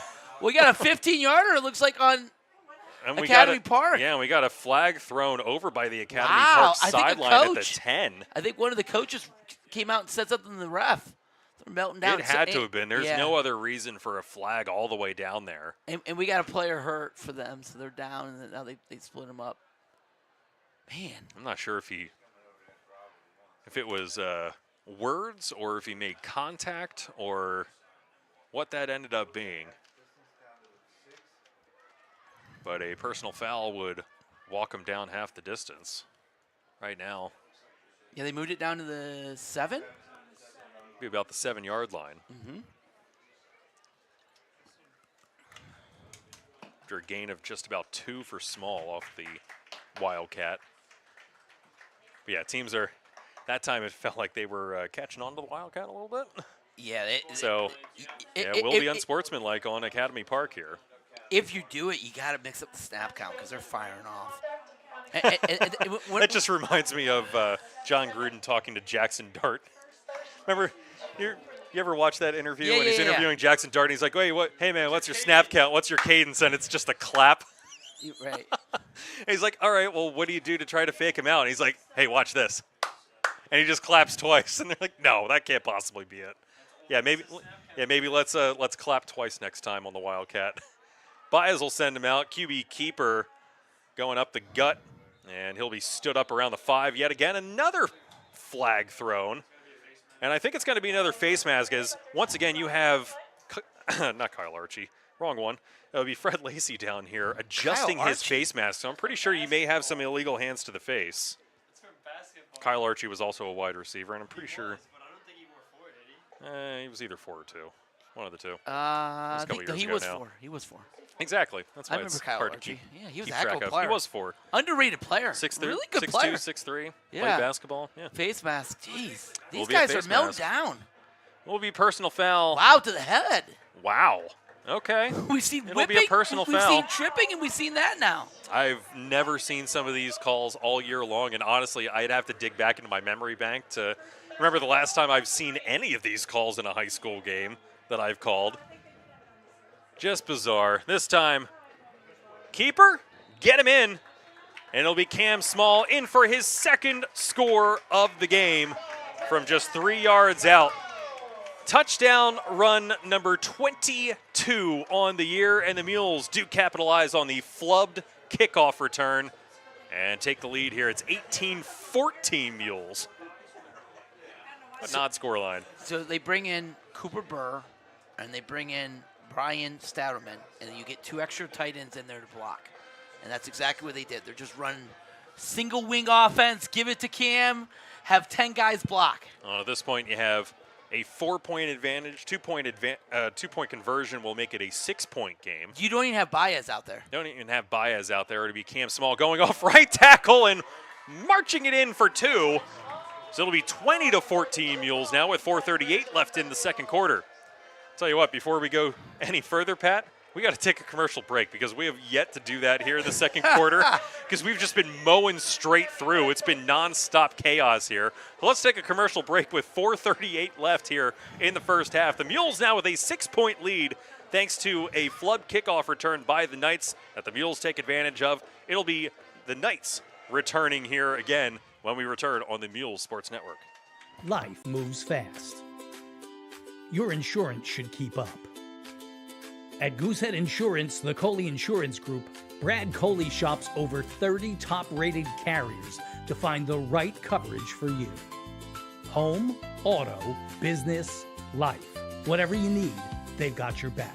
Real service, real savings, real fast. Goosehead Insurance, the Coley Insurance Group, the power of choice.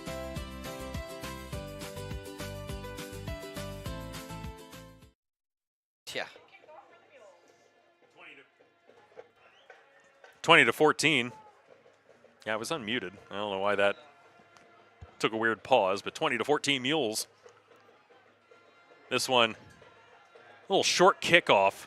Dump to Clark around the 35-yard line. He'll get it out just past the 45. So Academy Park, not quite sure if that's what Shupp was intending to go that short. They get good field position. But that's pretty good field position. Again, we've seen the Mules battle back twice now down. Now they got the lead. Now, this is where you want your defense to put the clamps on.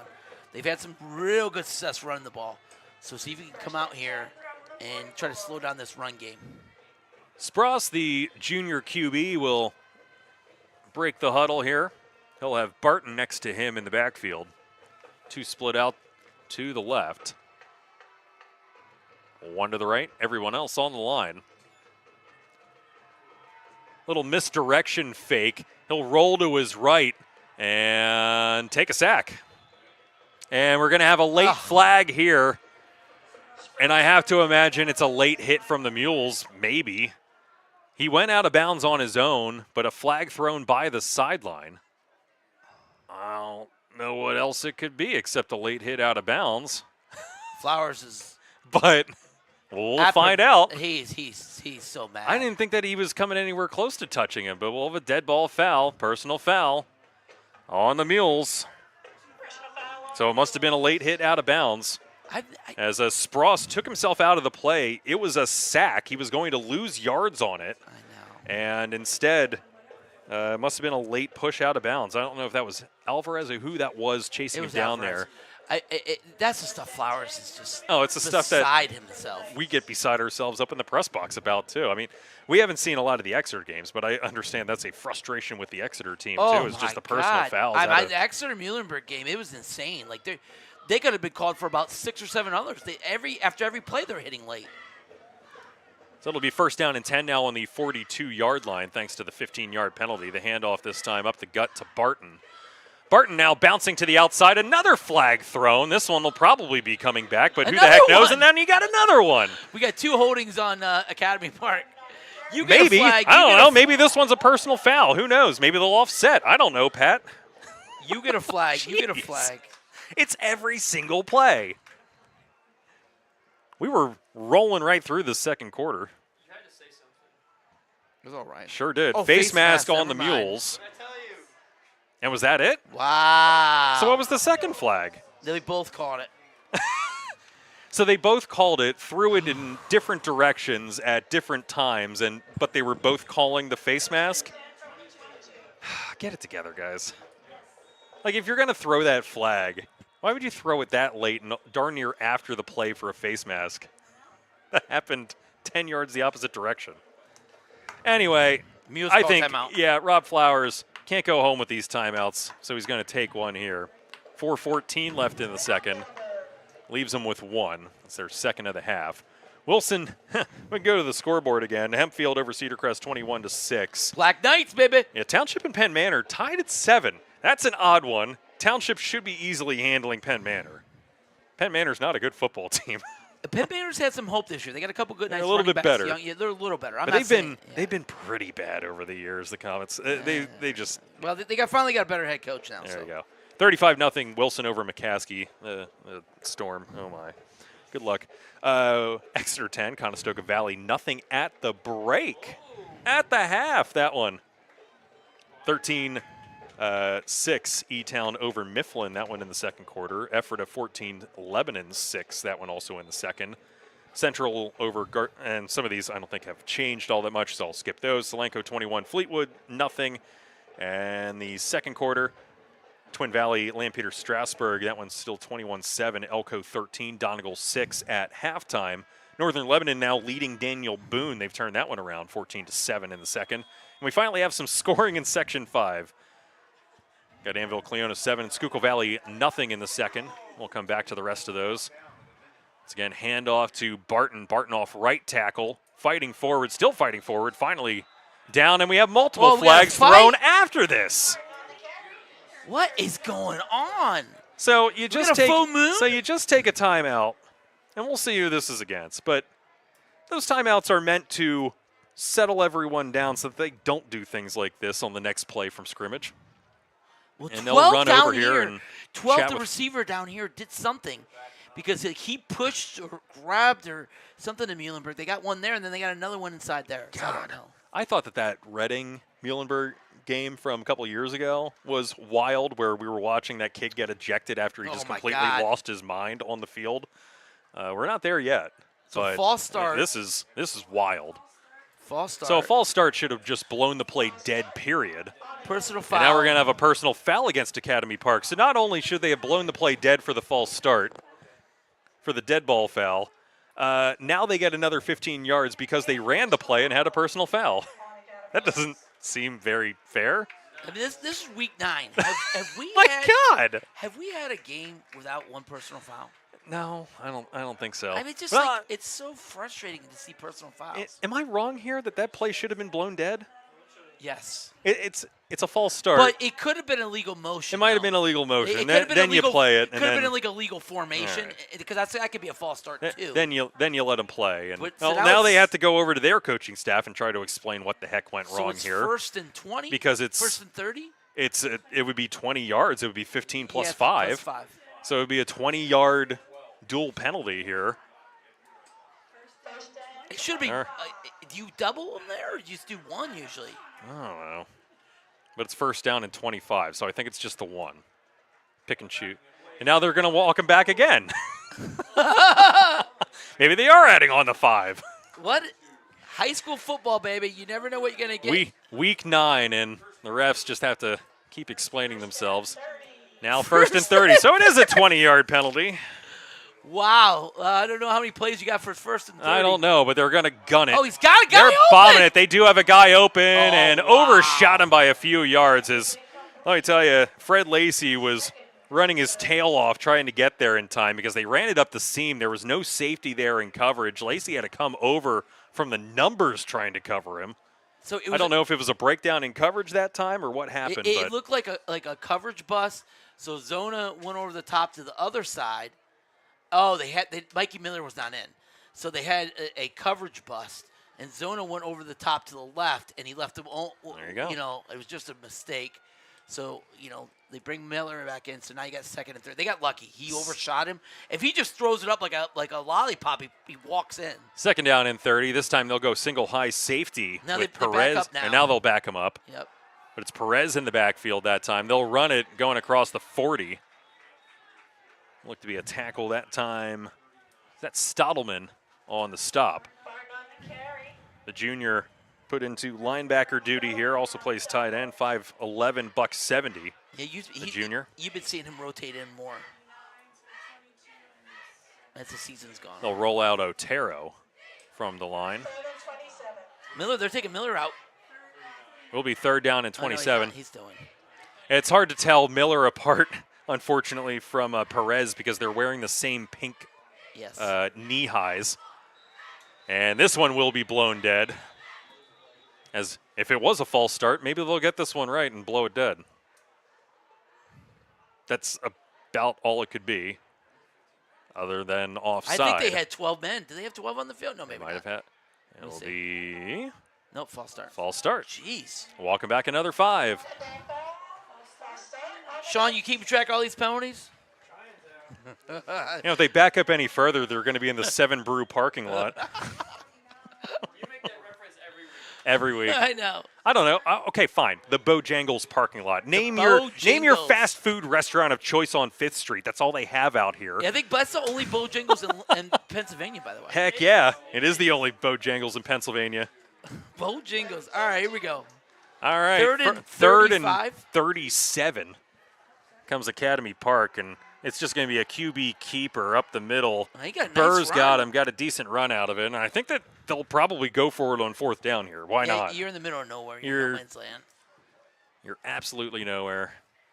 It's on the 33-yard line. It's a gain of about 11 by Spross.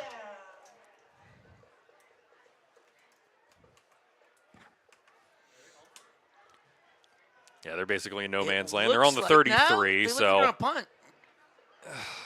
Okay. This is one of those. Okay, I guess. Looks sure. like it. I mean, they brought wholesale change. This is one of those where you want to leave your defense out because you don't know what they're going to do. Yeah, I play it like they're going to fake, especially at this level here. They may run a fake punt. Yeah, why not? Why not? On the 33-yard line, fake punt. I mean, this is a ripe territory for it. Nope, and they'll punt, and now, oh my gosh.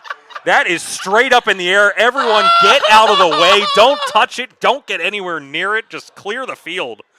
Jeez.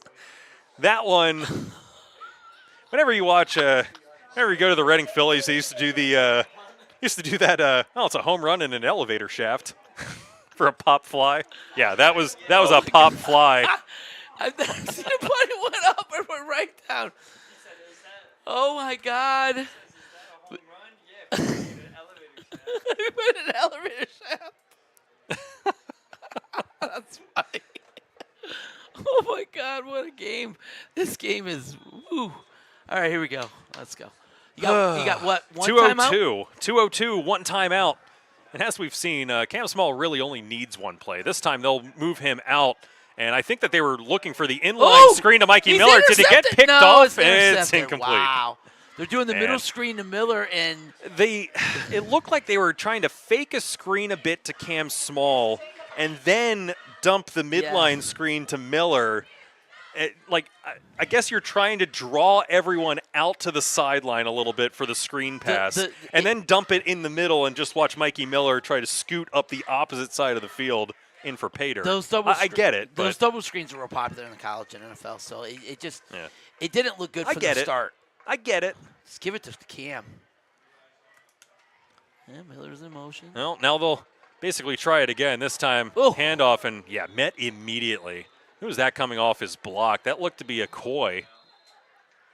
They got good linebackers. Jason Akoy that time. 5'8", buck 65. I think he was the one in on the stop. They just fly downhill, man. They're good athletes.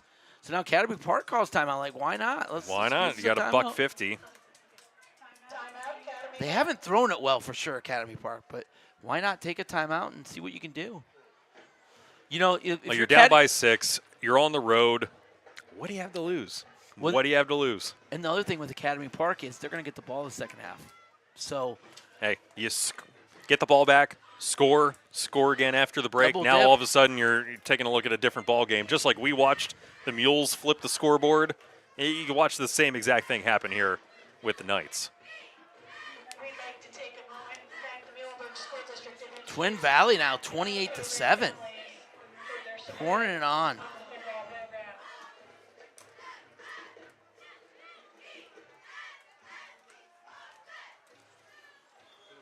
All right, so third down here. Do you give it to Small? You throw it? Well, let me tell you, for Twin Valley, this is sweet revenge for them. I'm sure that they had this date circled on their calendar after they got beaten by Conestoga. Not Conestoga, by Lampeter Strasburg twice in the same month last year. They got beat not only in the regular season, but then again in districts. You don't think that they had, that the Myers had this circled? The entire team returning had this game on their schedule, circled, highlighted, whatever. Mikey Miller cutting up the field. He's across the 40-yard line. I think he's got the first down, and he does. It's the counter. You fake Small to the left. You bring Miller back through on a counter. Big play. Now they're going right into the no huddle. Going to have to. About 11 for Miller that time. Great play design by my man, Coach Burkhart. It'll be first down and 10. They'll once again go trips left. Bubble. And off to Small. Small up the gut. He's across the 50, the 45, the 40, 35, 30, 20. Breaking a tackle inside the 10-yard line. Finally dragged down by Miles Boone. But he's inside the 10. He's got a 6 stiff arm. Holy crap. You see that stiff arm? From the 41-yard line, and we do have a hurt player, and I hope he's all right. Interested to see exactly who the injured party is. That's not Boone down there, is it? The tackler. It is not, because he came down weird, and it was an awkward tackle, but it's not him. That is currently down on the field. How many yards does Small got? That looks to be number 5, Musa Donzo down there. He's got to be 200?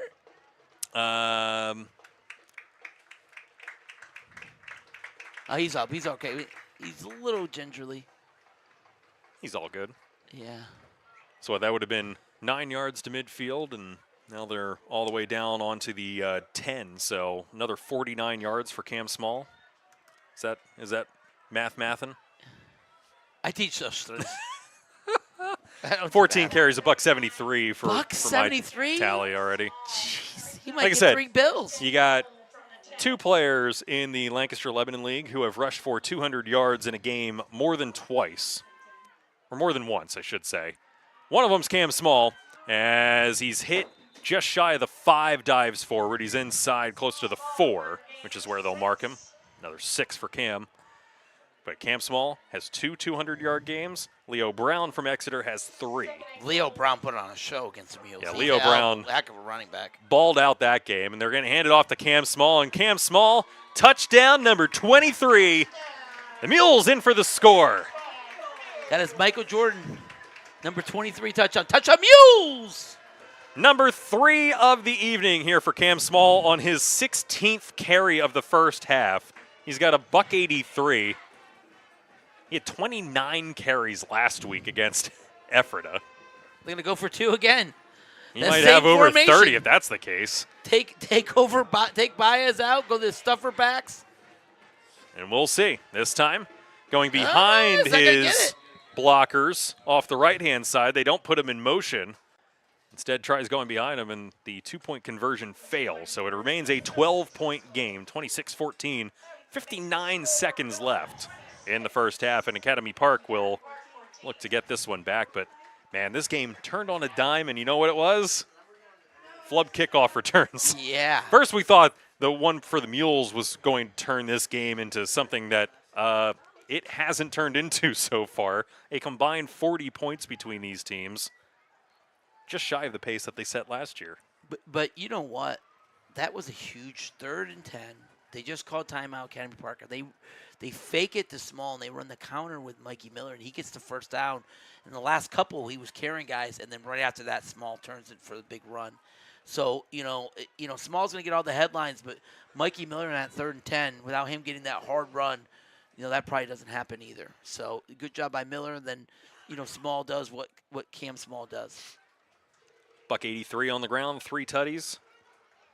And he has a catch, too. He does have a catch. Got to stack those fantasy points in your PPR leagues, I guess. He's going to Kutztown tomorrow. Be awesome if he ends up at Kutztown. They're really good right now in D2 PSAC. He'd be a really good addition there.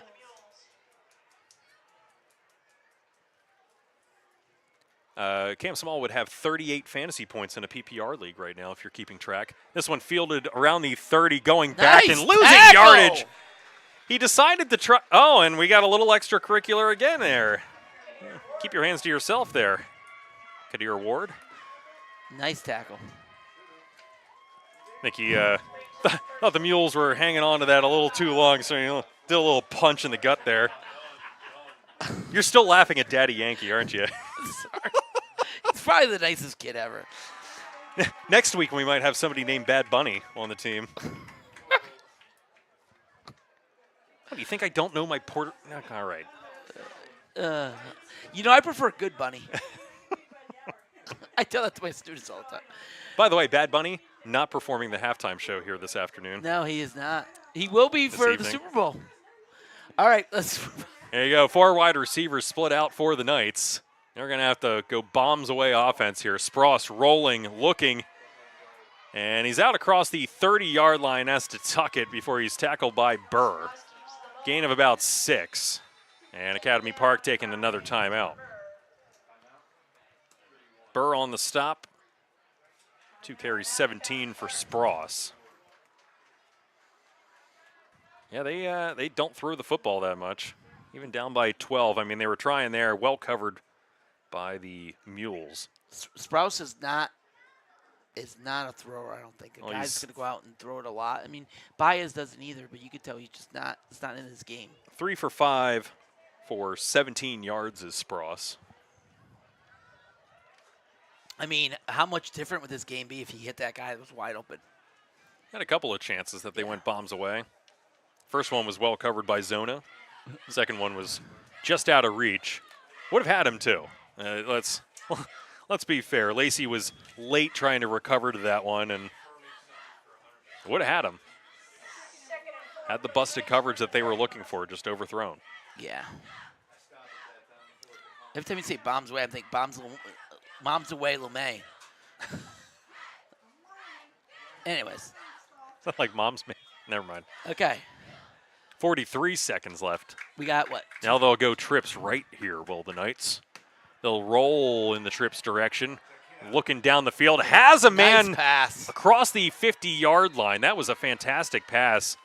Looking for Daniel Bidet. It'll be a first down. That's his best pass today. He hit the wheel down the seam, down the sideline. Great throw there by the quarterback there, Sprouse. Nice throw. So you got to think we got one timeout, 37 seconds left. If you're Academy Park, you got to try to score here. If you're the Mules, got to keep them on the end zone. You're not too shabby that time. Right now they're playing Mikey Miller up closer to the line of scrimmage as an outside linebacker, strong safety. And I get that, but you might want to move him back to the safety spot because that's where he excels at. Everybody's inside here now. Nobody's spread out tight. Clock stopped with 37 seconds left. A big tight formation this time. Once again, looking, surveying, rolling to the right. He's going to have to tuck and run, gets a few. And scampers out of bounds. We have another helmet removed here, as Otero's going to have to come out. Yeah, nothing there, and he tucked in and got about 6 yards there. So, second down here for Academy Park. Second down. They got 29 seconds left. Just nothing behind you. You want to keep everything in front of you. If you tackle them in bounds, that's fine.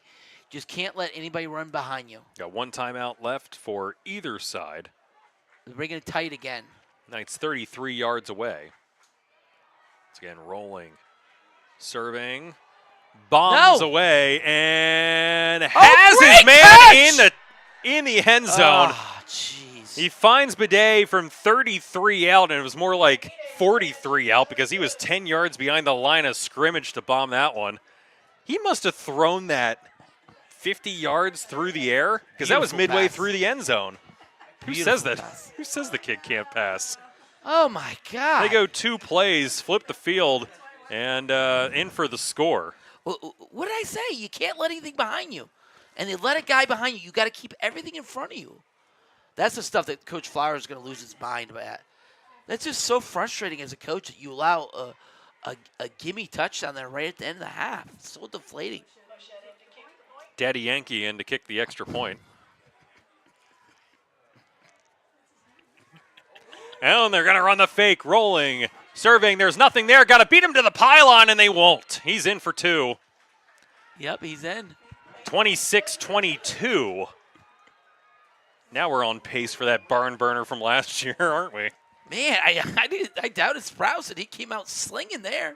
He just had to warm the kid up, and now he's on fire. And then they get the ball in the second half, Ryan. Get the ball in the second half. They're right back in this game with that drive. What did we just say about scoring, getting the ball back, and flipping the scoreboard? Yeah, they call have a chance. They call it the middle 8, and like in NFL or college, the last 4 minutes of the first half and the next 4 of the second half. So, I call it double dip. You can score here, and now you can double dip and go back and get another touchdown. So, not good for the Mules. That was frustrating. You can't let a kid run behind you there. No, you want to keep everything in front of you, and for late, for you got experienced DBs back there to let a guy run behind you and nobody's near him 3 yards in the end zone. That was really bad. Well, we'll see what the Mules do here.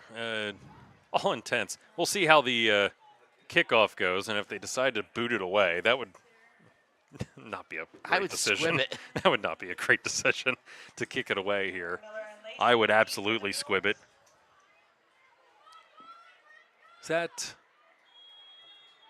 Is number 1 out there? Yeah, that's Sprouse. Booting it away. Lacey's got It'll be to Lacey. Lacey trying to go to the right-hand side. I think that he's going to be swallowed up, and he will. Swallowed up, yep. That was a nice trip.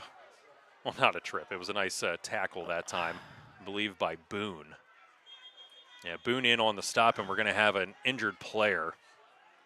And down here, Cooper Burr was blocking Academy Park guy to the Mules bench, and the referee had to come down and say, hey, don't do that anymore. Cooper Burr always in the mix. Well, and this is one of 2 players because it's the high-need Sox, so it's either Mikey Miller. Okay. And see if you can find the other person with the knee-high pink socks. And the other one was Caleb Perez, so can't quite see exactly who it is as being attended to. Unless we can find Miller somewhere. Just keep looking at numbers since we can't quite see the player on the ground. I think there is a good chance that it is Mikey Miller. Oh, geez. Hopefully he's all right. He was following Fred Lacey on that. Acting as almost kind of a lead blocker. Lacey was okay. Yep, it is Mikey Miller. Mikey had some issues, what was it, last week, 2 weeks ago, where he'd exit, came back in, exit again. He's tough. And he's a tough kid. He seemed to be 100% again last week. And hopefully this is just one of those circumstances where you're just without Mikey Miller through the end of the first half here, the last 15 seconds, and we'll see him in the second half again. Now you're rolling with backups. Cantris will come out of the backfield. They'll hand off to Cam Smalls. Smalls across the 40-yard line. It's a first down. And I believe that they will call a timeout with 2 seconds left. I mean, Rob Flowers, I'm pretty sure, was sitting down there trying to signal for something. He's standing next to the referee. Wait. And did he call timeout? Oh, the band was coming out. We almost had a Stanford Cal thing. And he said, back up. The band was ready. Now we have 8 seconds up here on the scoreboard. They'll come over to Rob Flowers. I don't know why they wouldn't take a timeout after you just burst a 10-yard run and you're 60 yards away to at least take a chance here. Rob now asking. So now they'll blow it dead. So 8 seconds up on the board. All right, so there you go. Timeout, Muhlenberg. We're in week 9, Pat. And we may as well be in the preseason here with the referees here this evening. Brad wants his band out here. He's ready to go, man. They got a big halftime show, but, man, you got to wait a couple more seconds. You'll get your chance. Wow. 26-22 here at the end of – What a half. almost at the end of 2 quarters. What a half. I mean, I don't even know. 91 points last year, Pat. 91. And we're at 48 right now. We're past that pace from last year already. On pace for 96 points this year. I mean, I can't say enough about Sprouse in that drive. He did a really nice job throwing the ball. And that was a great drive by Academy Park to get right back in the game. They have a few more fans out there to impress, so maybe that was the extra juice they needed. Oh, I love it. Oh my God. Trust me, I know how difficult it is to get down there for games. Going down to Sharon Hill, trying to get down. I remember, Jerry picking out, all right, we're going to go down here, we're going to go down there. And it's like all these spots and darn near, Delco and everything else. And it's like, Jerry, it's going to take me an hour and a half to get down there for my job, right? This time, little stutter step across the 50-yard line is Mikey Miller. Yeah, he's just fine there. Otero trying to draw a flag after the play, and that will do it. All right. So about 9 for Mikey Miller, and that's all she wrote. Now the band can come. Now the band can finally make their way out onto the field. Whew. How about that, Pat? Muhls up by 4. It will be Academy Park football for the second half, but whew, I'm not quite sure what we're watching. That was all over the place. Tons of personal fouls. There was no movement for a while because of personal fouls. We had a first down and 30 because of fouls. It's been a nutty first half. Moral of the story, 26-22. We'll recap it when we're back here. Muhls are Take up. a break.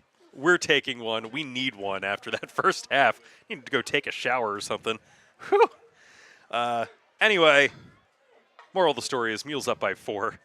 Enjoy your halftime. We'll be back right after this on the Muhls Sports Network.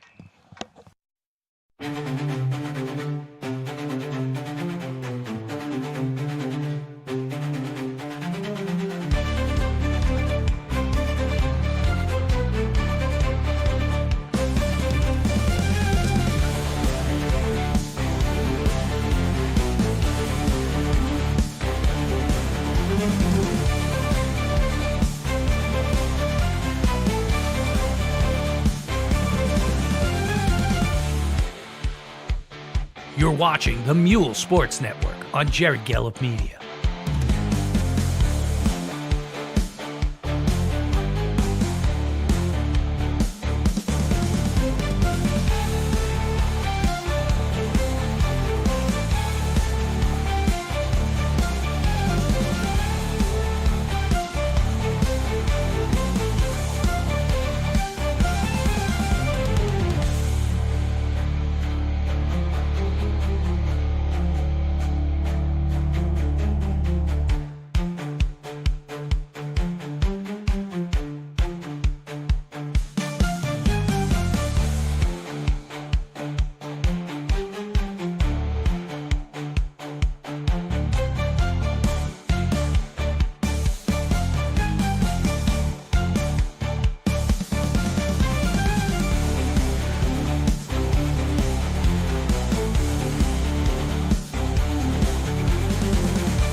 Come inside. Come inside.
What writhes and undulates next is not for the faint of heart. See all manner of curious creatures and furious oddities. Part 2 Freaks kicks off with Incantation from Cirque du Soleil. Britney Spears' 2008 release Circus ups the unsettled ante of aberrance. Freak Flag from the Broadway spectacle Shrek celebrates the outsider, the geek, and the weirdo in all of us. And closing this celebration of eccentricity is 2014's Melbourne bounce legend Freaks by Timmy Trumpet and Savage.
Ladies and gents, this is the moment you've waited for. Just surrender because you feel the feeling taking over. Tell me, where do you want to go?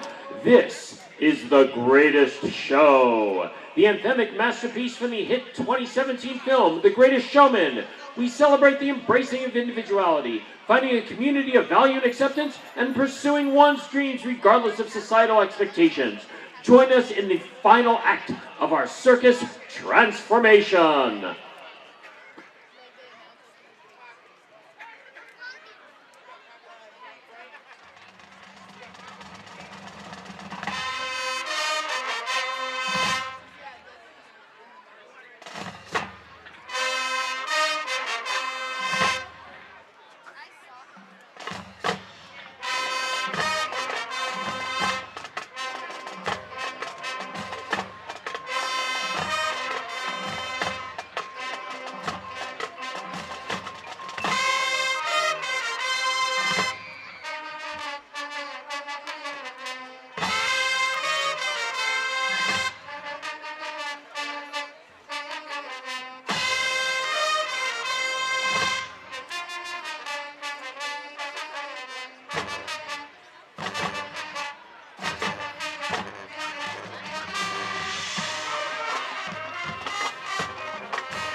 once again, your Muhlenberg High School Marching Blue Band.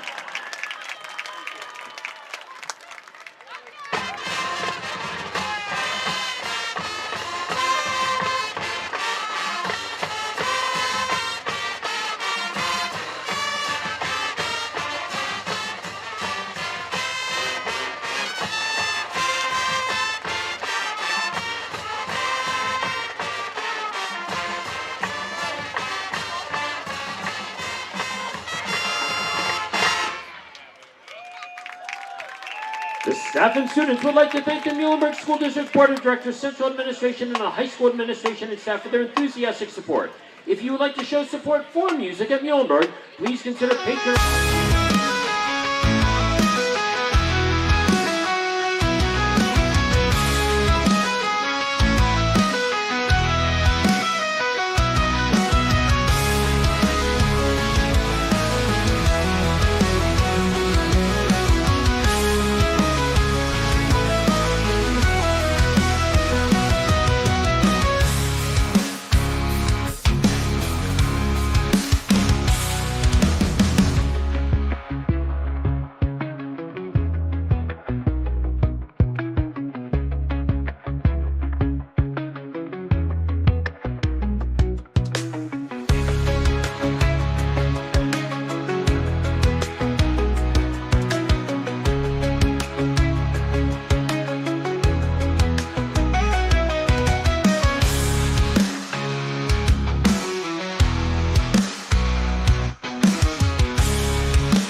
of people say when you're going somewhere, you don't want to look back.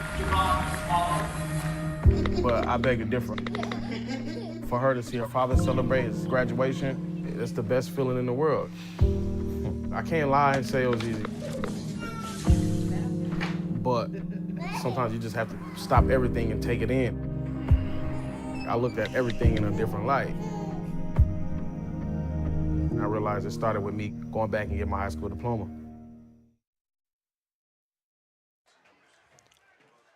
Now we're back here. During halftime, you can see the Muhls doing their best rendition of Remember the Titans out there. Getting ready for the second half. 26-22 after one half of football. And Pat, what a half it was. I think we saw it all in one half. What didn't we see?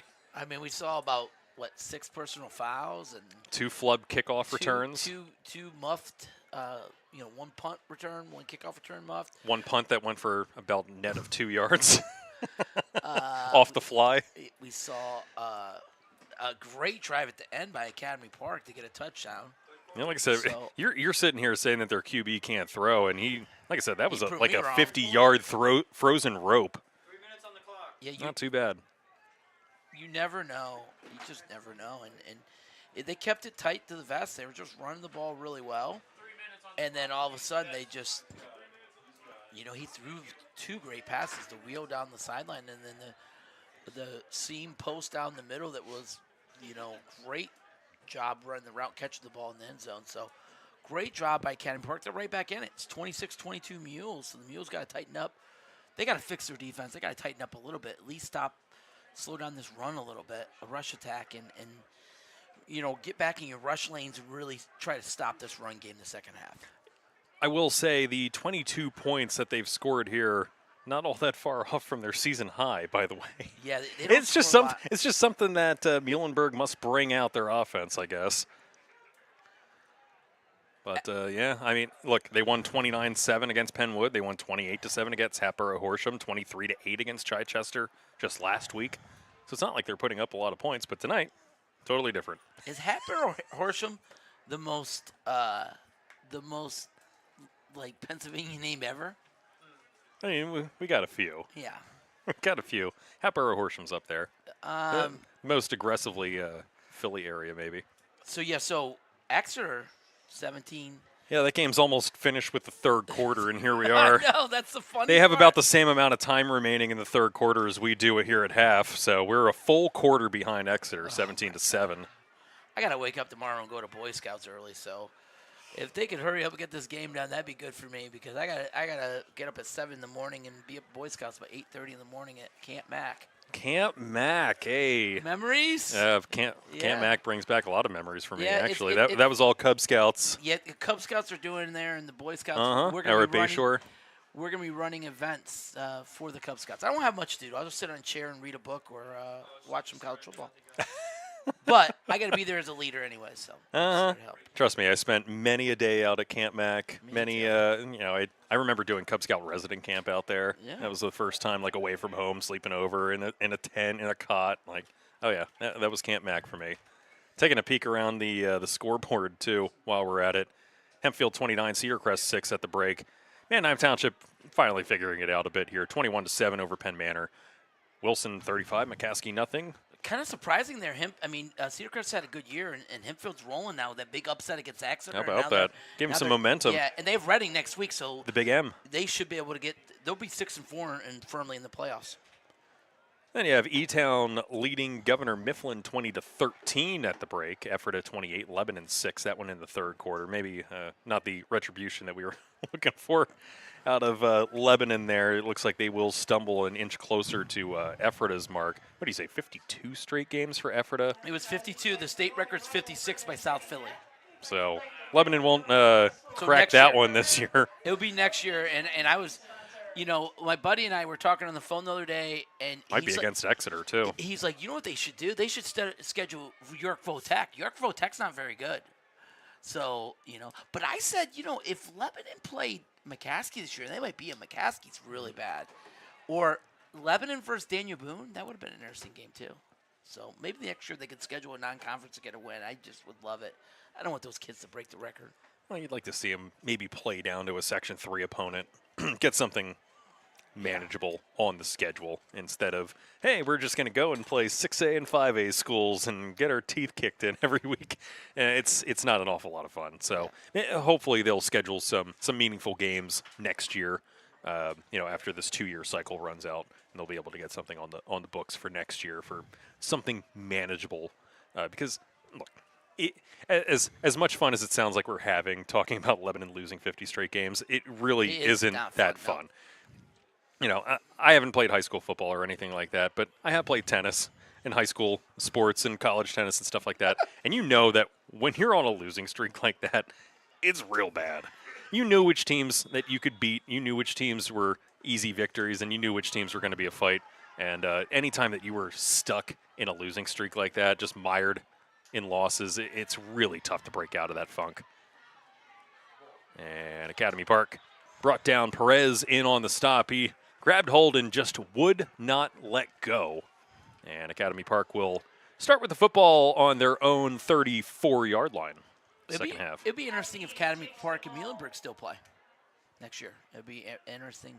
This is a weird week to get a non-conference game, week 9, just the way the schedule works for the Muhls. So it'd be interesting to see what's going on. So all right, let's back to the action. Muhls got to get their defense in order, and let's get a big stop here. Yeah, usually you see most of these games somewhere in the first half of the schedule. Yeah. Usually the first couple of weeks, you're getting a lot of your non-conference, non-district, non-PIAA games out of the way early, the way that YO does in weeks like 2 and 3. Yeah. That one, wow, slippery run that time from Bangura. He once again is out there on the first drive of the half. And a flag thrown after the play. Yeah, the one guy for Academy Park, I don't see the number. And it's hard to tell because 54? it looked like they were jawing too. I don't know. And trying to walk him out. He got really upset. Yeah, that's their big boy. That's Julian Davis Waite. He's 6'2", 215. I mentioned him earlier in the game. He's a big hoss out there. I wonder if I had this happen one time when I coached. I wonder if they don't even do a post-game handshake. There's been so much, crap talk back and forth and personal fouls that it might not be worth it to do it. Maybe dead ball personal foul against Muhlenberg. Wow. And dead ball personal foul against Academy Park. So offset them. Replay first down. Oh, no, it will be second down. They'll count the play. So there you go. Second down and 2, an 8-yard, second down and 1. It'll be a 9-yard run for Bangura. Even a first down play for 9 yards turns even complicated tonight. Oh my gosh. All right, let's go. They'll wind the clock here. All right, come on, Muhls. Got to tighten up here this defense. We got to stop this rushing attack. Kind of kicking our butt up front here. They run the ball really well. 2 to the near side, 2 to the far side. They'll hand the ball off. It'll be a first down as they move the pile forward close to midfield. Stopped about the 48, give or take. Bangor again. That looked to be Miles Boone on the carry. Okay. That was number 6 that time. Unless his number is squished, but that 6, 8, 8? It's Bangor. Okay. Is that 8? Jeez. Yeah. I don't know. That one's hard to tell. Yeah, I think it's I think you're right. I think it's Bangura. So it would be number 8 back there. Jet. Put a man in motion. They'll fake the jet. It'll be a QB keeper. Great tackle, and Cam Small. That is Small. a fantastic job by Cam Small. Coming up and meeting Sprouse right after the line of scrimmage. Gain of about 1 or 2 and not much more than that. We haven't seen that much. They faked the jet or to read, and then he ran up field. But a great job by reading it by Cam Small, making the open field tackle. Second down and 8. It's again same formation. Bangura in the backfield. And we're going to have the officials blow it dead here. I think they got to send 17 out for some reason. Or send 7 out. 7 out. So Bidet is going to be lightly jogging off the field. Kadir Ward will take his place out in the near slot.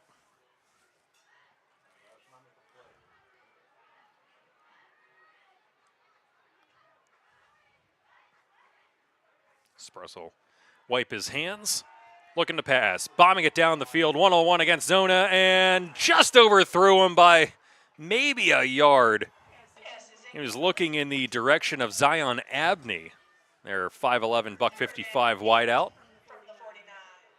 That time Zona going stride for stride. He was beat by maybe a step of the throw. A little too much sauce on it. It had to be a perfect throw, and it was just a little too far. But they went. That's the mix. That's the change. It looks like they went zero coverage, man to man across the board. We're going to put more men in the box to stop the rush. And, you know, smart play, just overthrew him slightly. So, you know, that might be something they'll come back to for sure. Miller had re-entered the contest after his injury stoppage. Was back in the first half. He's a full participant out here in the second half. He's coming down to cover the slot, the handoff up the gut, and a nice tackle that time. That is a fantastic job by Emilio Alvarez coming up, making the stuff. And it's a gain of, I don't think anything, maybe one. And that's been the theme this year. They've gotten stronger in the weight room, and they've taken pride as tacklers. And, you know, that's the second time on this drive, Cam Small. And then right there, another great tackle. So they're a much better tackling team than they were a year ago. Well, and this time they're going to punt it away. Catch this one, please. Caleb Perez. Snap is good. The punt is a line drive. One. It's going to be taking a bounce, and it's taking an Academy Park roll, and now it's pretty much just going sideways, and they'll watch it roll to the 14-yard line and pick it up. That's like a knuckleball, like hit and bounced. About a 38-yard punt. Be starting on the 14-yard line, will the Mules. So big stop by the defense. You know, defense did their job. Now the offense got to get rolling here. You know, expect we haven't. You know, with Bias, he didn't throw a lot, did he? Bias threw 5 times in the first half, 3 for 5 for 21 yards and a touchdown. We'll be shocked if the law firm of Miller and Small doesn't run the ball a lot here. They'll once again run to Mikey Miller, and they're not fooled by that. And once again, some more extracurricular is Tristan Tomp with some late activity there. It looked like he just kind of fell on him, though. So I think it was a good no call there. Second down and 10. Maybe the rope-a-dopas in defense will shut him down now. Yeah, maybe we'll have a 0-0 third quarter here. Cameron Small here. Hand off to Small. Small breaking a tackle, breaking a few more. He's ahead across the 20 to the 21. In about 5 or 6. That's their bread and butter. They went back to the power again. So you get about 5 yards. 6, so 3rd and 4, I think. I think I give it to him again. See if he can get the first down. I'm intrigued at when they're going to break out that Wildcat formation again, where they send Baez in motion instead and keep the running back. That's something that we've was seen. Yep. actually very effective in the first half. We'll see if and when they bring that nugget out again. Oh, he jumped. Thought they had a man. He didn't enter the back. neutral zone, Yeah, so he got went back. They'll move They'll move Small from left to right. They're going to throw. Hitch. They are going to throw. They're throwing a bomb, and they have him. Got him at the 45. He's inside the 30, 20, 15, 10. And brought down, similar to Cam Small, is Fred Lacey. And they flipped the field all the way down to the 10, and we're going to have another late flag here. I don't know what happened there. But first off, let's go back to the play. You get Lacey. That's been their best play. Because I'm going to watch the rest of this. That's been their best pass play where they had Lacey just go right down the seam. And he's so good one-on-one. He had one step on him. Great ball by Baez. And then Lacey went the rest of the distance. I think the ref ran into a coach. They were on the 20-yard line. I think they ran into a coach. That's my guess. I didn't see anything down here. There wasn't a white jersey. It was all blue jerseys trailing for the most part. I think.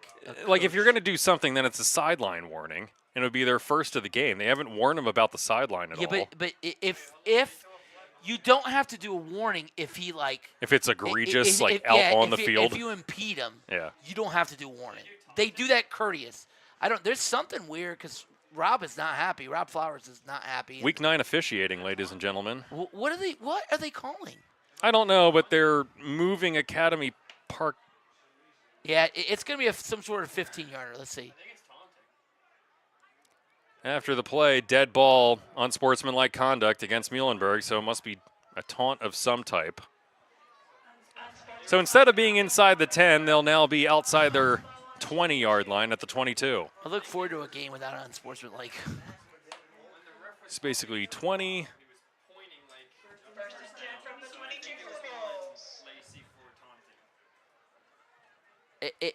You know the thing with it is, with going back to the pass is Baez. Again, he won't go out and throw 25 times, but he makes big throws. That touchdown pass, there's a huge throw on 3rd down. Great play there. Now they're in business to go score another touchdown. I got 68 yards to Fred Lacey on that one by Mike Talley. No, Rob was mad and said something to the ref. Huh? I don't Like know I said, week 9 what is officiating, going on. ladies and gentlemen. There's something going on. I think he's trying to figure out exactly where that ball is supposed to be spotted. He probably doesn't agree with it. But it would have been down around the 7-yard line. There we go. So there we go. It's actually, I did my math wrong. It was a 73-yard pitch and catch that time. Then they mark him back 15 from the 7. Handoff is to Miller, and Miller's driven into the backfield and spinning around and nowhere to go. They were in the backfield almost right as Miller was receiving that handoff. Yeah, Cam Small came off the field, was not in that place. So they had Jaden Faulkner in there as a running back. He went in motion. They gave it inside to Miller. Just not much there. 2nd and goal now from the 25, so the penalty just kills you. Loss of 3 for Miller. I think you got to try to – we got Small out there again. They may stick that play in their back pocket. Small's not in there right now. Small's still out. Is he getting looked to? And it's still Faulkner, the sophomore. Yeah. And now we got 2 men in motion. You both can't do that. That's probably Faulkner's. And that is most certainly Faulkner's fault. Because I don't think that he was supposed to be the man in motion on that one. I'm just not sure if he knew exactly where to set up on the left-hand side of Baez.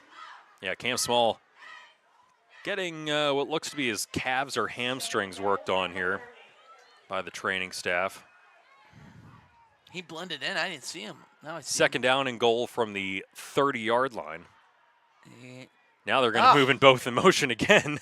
Let's try it again. Baez he's got a looking shot. to throw. Going to Miller. throw to Mikey Miller. Miller had a hand on it. Play by Fantastic job. That looked to be Salim Garnett back there guarding Mikey Miller. Made a nice play on the ball. Got his head turned, knocked it away. I think it hit Miller in the hands, but he really didn't have a good chance of catching that one.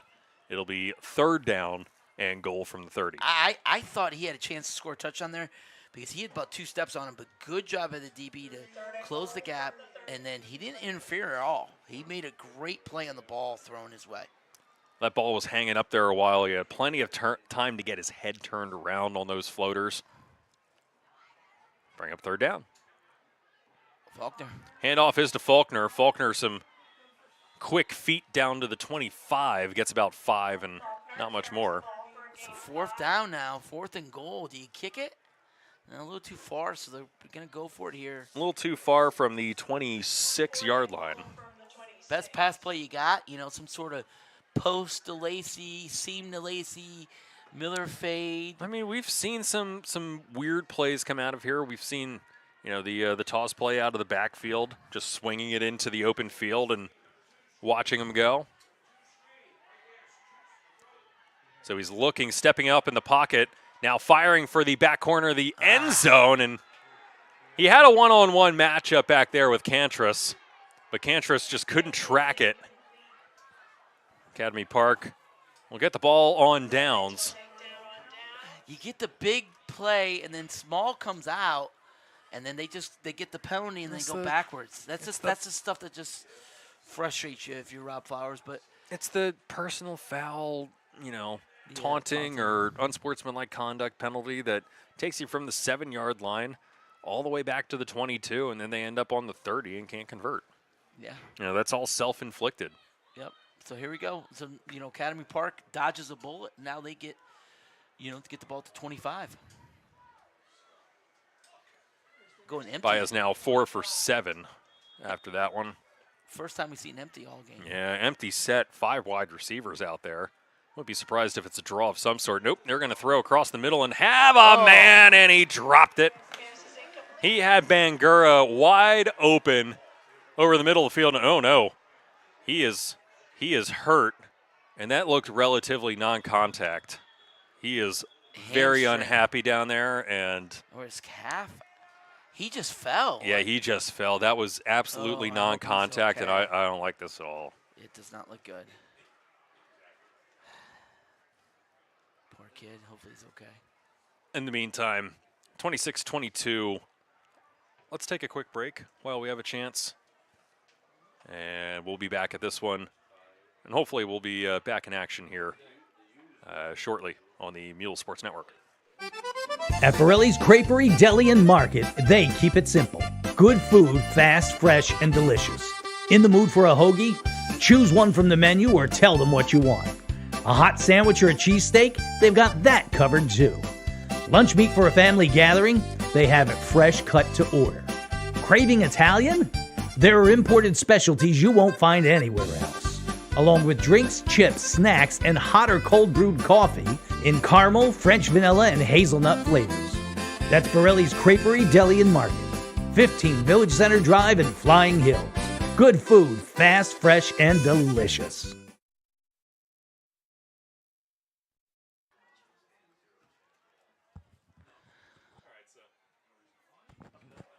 All right, so whoopsies on the broadcast there. It hasn't been Bangura. It's been Miles Boone the whole time. Miles Boone, number 6. Listen, 6, 8, those numbers, they all look the same. Nice Once run again, here. it's a nice run up Number the gut. 4. And He's gone. he needs Mikey Miller to catch him. He's across the 20, 15, 10, 5. Miller going for it, and he's in for the score. Wow, what a run by Jaden Barton. We got that one right. Jaden Barton, number 4, right off the bench. Can't mess up number 4 there. Wow, he just comes right in and just rushes it. 75 yards to the house goes Jaden Barton. Jeez. And we're what a back-breaking couple plays there by the Muhls. You bit think leaky. You think you can get a touchdown, you get the penalty, you don't score, and now they score. Well, you have to imagine that they may be just going for 1 here. Just take the extra point, go up by 3. And it looks to be what they're doing. Daddy Yankee is setting up to kick the extra point. Do you think he prefers Daddy or Yankee? DY, there you go. Taking an odd approach, too. High snap, kick is up. And the kick is through. Yeah, very straight ahead approach, too. He kind of leans over. It's 29-26. All right, well, this game has had more turns than the Titanic. Jeez. I think the point was the Titanic didn't turn, Pat. Okay, but I'm just saying, this is crazy. Pat, I thought you knew history. I'm all gone when you say Daddy Yankee's kicking. I've seen that movie. I'm pretty sure it's because they didn't turn the Titanic to avoid the iceberg. All right. All right, moving on. Oh, God. Okay. 29-26. Muhls now trailing by 3. Is the Muhls, they got can't take this broadcast seriously sometimes. Sorry in advance for anyone listening. We are deeply unserious people doing this broadcast at moments. I feel like I'm a professional, but then I meet you. I'm most certainly not. I don't pretend to be. Okay. All right. So, Muhls got to get it going now. Got to get a touchdown drive here. Well, the thing is, they were going, and then you get the back-breaking 15-yard penalty that walks you back. You erase those things. And I know that it's exciting. I know that it's a very tight game, and I know that you just want to taunt and you want to walk all over this team when you do something good because it feels great. But you got to bottle that up at least a little bit. You can't get inside your own 10-yard line and then walk you back. And, ooh, that is a big pop. Fumble, Academy Football is out, And Academy Park has the football. Wow. My God, that was a pop. And that's He is down on the field and now as a result, yeah, and that is most certainly not good. And they threw a penalty. It's going to be taunting on Academy Park, so they're going to move them back. That was pretty bad. They were pretty excited. And to my knowledge, they weren't around the play. They were trying to run away from the play. They were excited. I don't think that they were actively taunting the Muhls players, but they're going to throw it anyway because of how close it was to the vicinity of the Muhlenberg players. And that one is not Mikey Miller. Mikey's up straight. No, it wasn't Lacey. I think it might be I think it might be Caleb Perez. Because Mikey Miller was over here getting instruction. I believe that it was Perez, because Perez was the other one in the back, and he took an absolute crack on that one. Honest to God, I would not be shocked if it was helmet-to-helmet of some sort, because of just the loud noise that it made when the hit was made. I would not be terribly surprised if there was a little helmet-to-helmet involved. Coach Rob Flowers out there.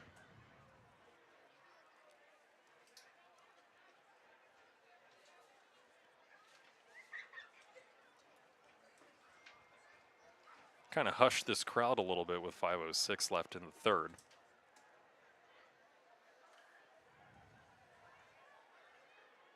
And that was just one where he was kind of stood up, and a player came in after the fact. He was still upright. It's a completely legal hit. There's nothing wrong there. He got. And it was that player coming in after he was stood up. He didn't have any momentum, and that third player coming in just had all the momentum and just absolutely packed a wallop. Ball pops out. Academy Park football. They'll have it when we get back to play, but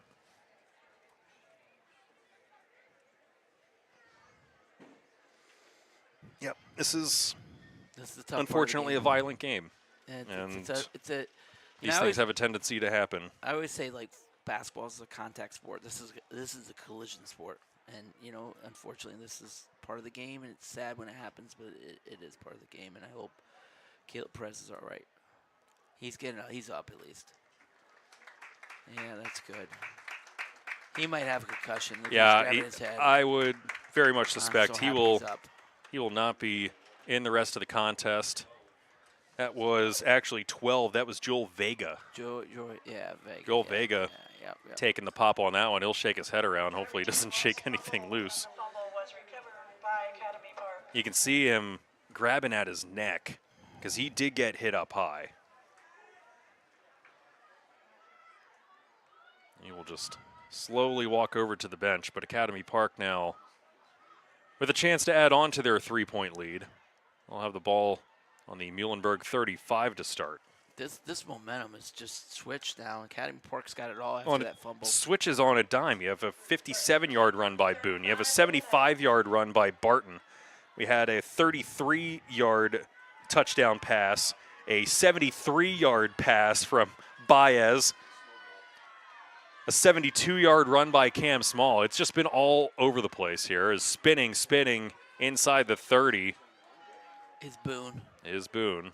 And we have another mule down. Look like it might be Cooper Burr struggling to get up. Oh, he's fighting through it. Yeah. He grabbed his back. Yeah, it looks. As a father, I know back pain when I see it. And that is most certainly him trying to nurse something going on in his lower back. This is where you need somebody to make a play for your defense. You need a big tackle, a strip, an interception, something. You need a big play right now because they get a touchdown. The momentum is definitely on their side. It's getting the handoff to Boone. Boone, their big 210-pound running back, has enough for the first.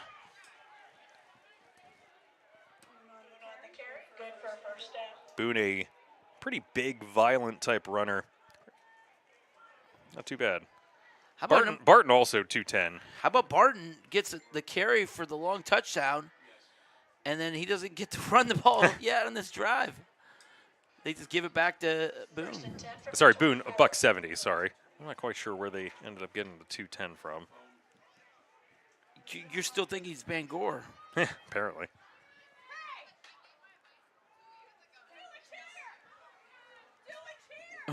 What? They'll Somebody's crowd the heckling line of cheerleaders? scrimmage, and this time swallow him up in the backfield. Oh, Ball pops loose. I fumble! think he's Yes! down. We got the ball. We'll see what the refs Yes! say. Hang on. Yes! Hang on. Hang Yes! on. Hang on. Hang on. Hold, please. Muhlenberg football! Yes! Wow, we went from someone heckling the cheerleaders to a fumble. Somebody said, cheer, cheerleaders. Emilio Alvarez on the recovery. Big play here. Man. Wow, what a turn of event. Whew. Again, this game is. Got a replay on that, Chris? Hey. That was crazy. It looked like he was up. It was tough. It looked like it was coming out kind of as his back hit the ground, so I couldn't tell if it was already actively moving or if it came out as a result of him hitting the ground, but they're going to call it Muhlenberg football. Back to the pistol formation. Handoff in the backfield, a small stutter step, slams on the brakes, and he'll get up to around the 34, give or take, and then finally push forward after the fact, but it's well after the whistles. I expect a lot of Cameron Small in this drive. God. I don't even know what we're watching at some point today. It's high school football. You never know what's going to be each week. It's an adventure. You're talking 16 to 18-year-olds.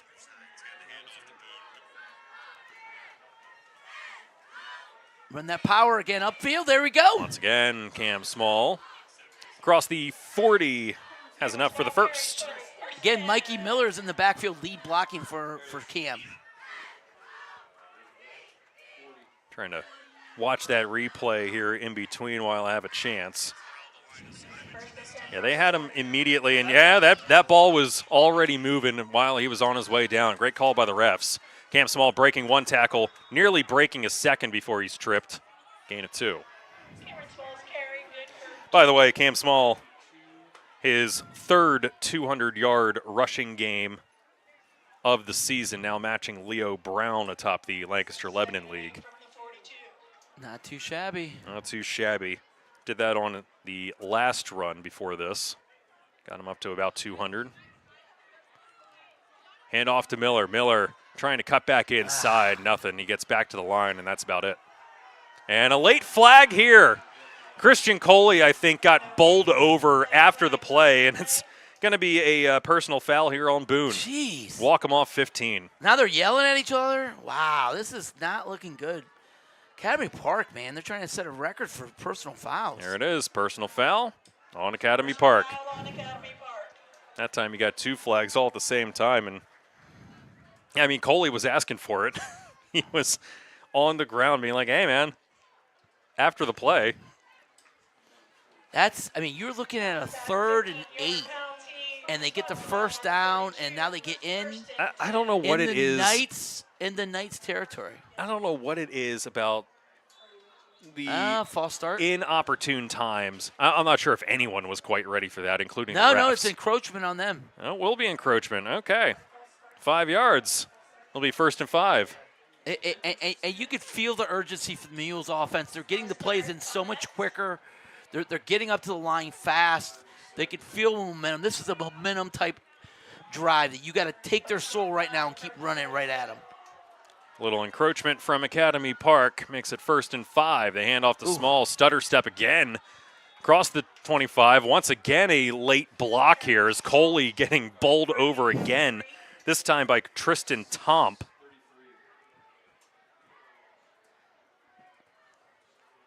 Coley gets close every time. Academy Park's itching for another personal foul here. And that block, I don't know, 20 yards down the field from where the play is. Here we go. 2nd down and 1. And we're going to have another flag thrown. What?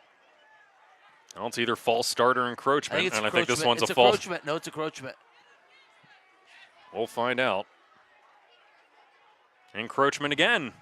Yeah, I was looking at this line judge down here, and he went right to him. Right to the head encroachment. ref and went right.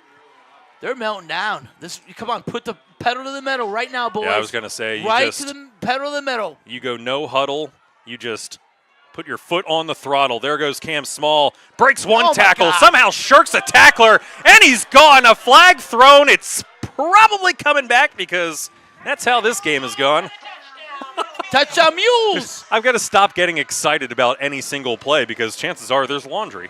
That was an incredible play. The guy tried to tackle him at his shoulders, and Cam just shrugged him off. Hey, Kutztown, if you're watching, don't just greet him tomorrow. Make sure you watch this game film because he is an impressive, impressive specimen. The amount of tacklers that we see him just shrug off like they're not even there. And you know when he scores a touchdown, he's a la Barry Sanders. He just throws it right to the ref. Mm-hmm. And I don't think he's ever got a personal foul. He just plays whistle to whistle and shuts his mouth. Here we go, 1st down and 9.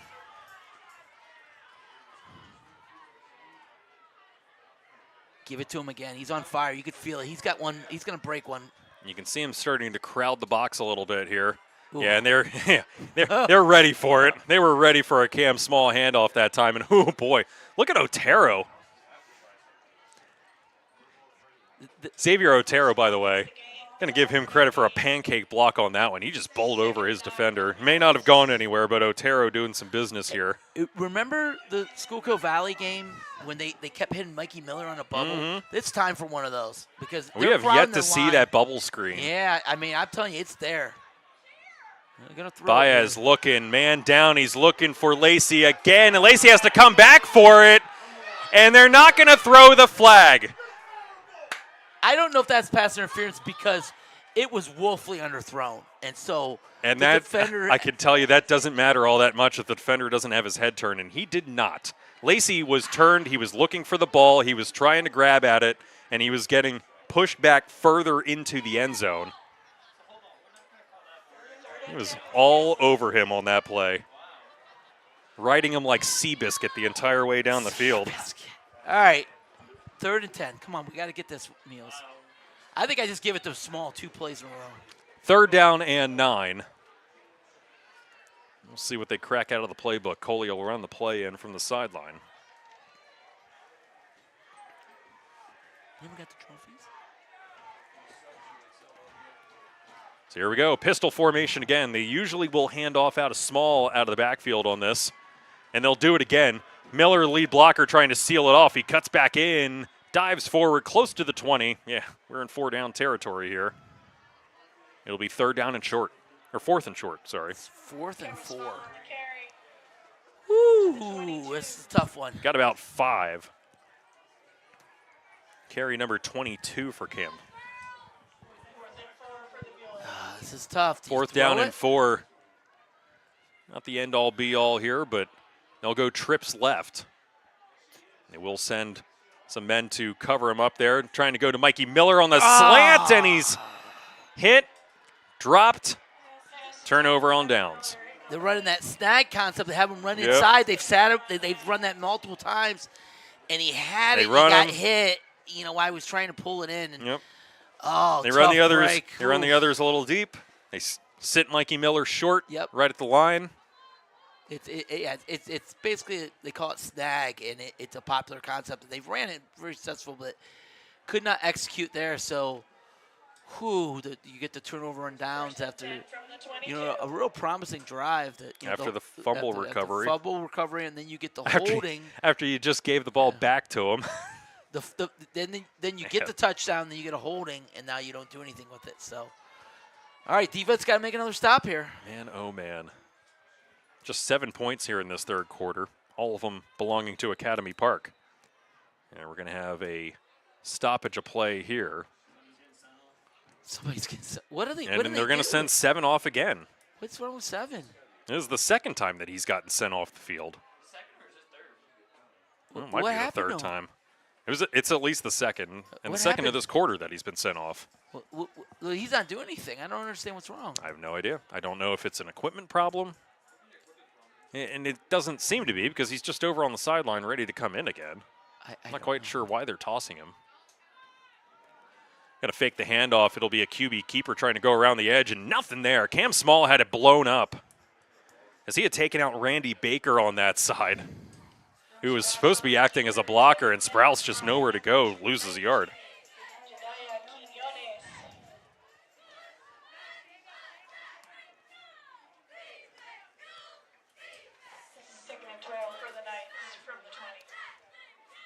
Conestoga Valley has clawed back and is now on top of Exeter here at the end of 3.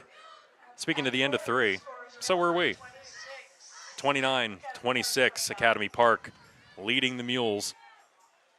We'll be back here for fourth quarter action when we come back on the Mule Sports Network. At Borelli's Creperie, Deli, and Market, they keep it simple. Good food, fast, fresh, and delicious. In the mood for a hoagie?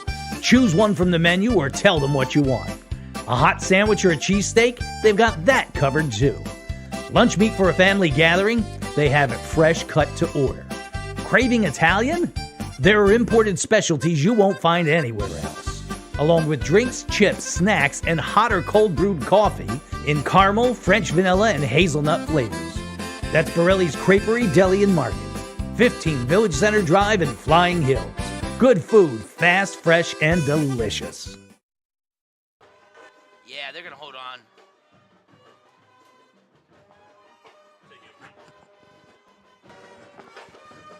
Taking a peek at the out-of-town scoreboard here while we have a chance. Let me tell you, CV might knock off Exeter. Exeter was leading that one at the break. CV attempting an onside kick, getting the ball back. Not too shabby out of them. Yeah, they're right now they're winning 21-17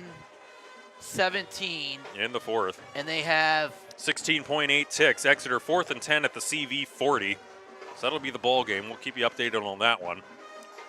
That will be Muhlenberg's next opponent next week. Little short pass that time. Probably should have just kept it. Nice tackle, Cam. Swung down as Abney. I'm not sure if he got much or anything off of that. Maybe a yard. Back to the original line of scrimmage. CV will win 21-17. There you go, incomplete. Wow. Conestoga Valley coming back and beating Exeter. Exeter back-to-back losses now. One to Hempfield, one to CV. Wow. That'll do it for Section 2. Yeah, so Exeter's going to win the section. Well, no, if we would knock off CV next week. If we would knock off CV. It would be a split. It would be split. Yes. They do not go by, well, everybody's beating everybody in that three-way tie, so. Yeah. Handoff this time, trying to go off left tackle, breaking one, and first down. That's his only second carry. Barton, no, that's his sixth. Sorry. Barton's impressive running. But the last time he touched it, he went 75 yards to the house. And with about 13 or so there, he's about 100 yards on 6 carries. Defense optional here this evening. You got to get a stop here for your Mules. They get a touchdown, it will get really, really dicey.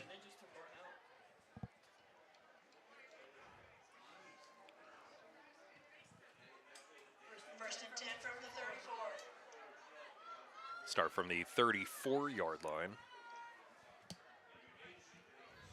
10:35 left here in the fourth. 2 wide to the near side, 1 to the far. Handoff once again. Well covered. Small wasn't in on it, but Cooper Burr sure was. Cooper Burr, they timed up his blitz perfectly, came right through the hole, made the tackle for loss. Yeah, that looked to be a mixture of Burr and potentially Justin Jacquez bursting through, the 6'1", 305 defensive lineman. You got to get a stop here. Some nice size up front there for the Mules between him and Otero for sure.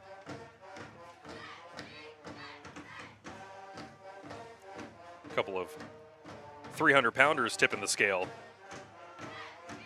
Once again, 2 to the near side, 1 to the far. They will fake the handoff. QB keeper Nice this run. time going up the gut. And he's close to the 40, down to about the 39. It's a gain of 7 on 2nd and 12. This is one of those drives that, Academy Park's just trying to, hey, let's run right at them. Let's try to ice this game. Drain the clock. Yeah, if they go down and take about 4 or 5 minutes off and get rid of a touchdown, it's going to be lights out for the Mules. Problem is, that can also work to their detriment if they get stopped on a 3rd down and have to punt the ball away. Yeah. Then you're giving the Mules the ball back with just enough time to leave 0 time on the clock for you. True. There's to still come a back. long way to go. 9 Still a minutes long left. way. Once again to Barton. Barton off left tackle that time. He dives forward trying to get it. I'm pretty sure he's going to be marked well short. Oh, well. This He near got it. sideline official had got marked him short, and then the far sideline official gave it to him with the reach. They just give the ball to Barton on 3rd down, and he gets it. First and 10 from the 44.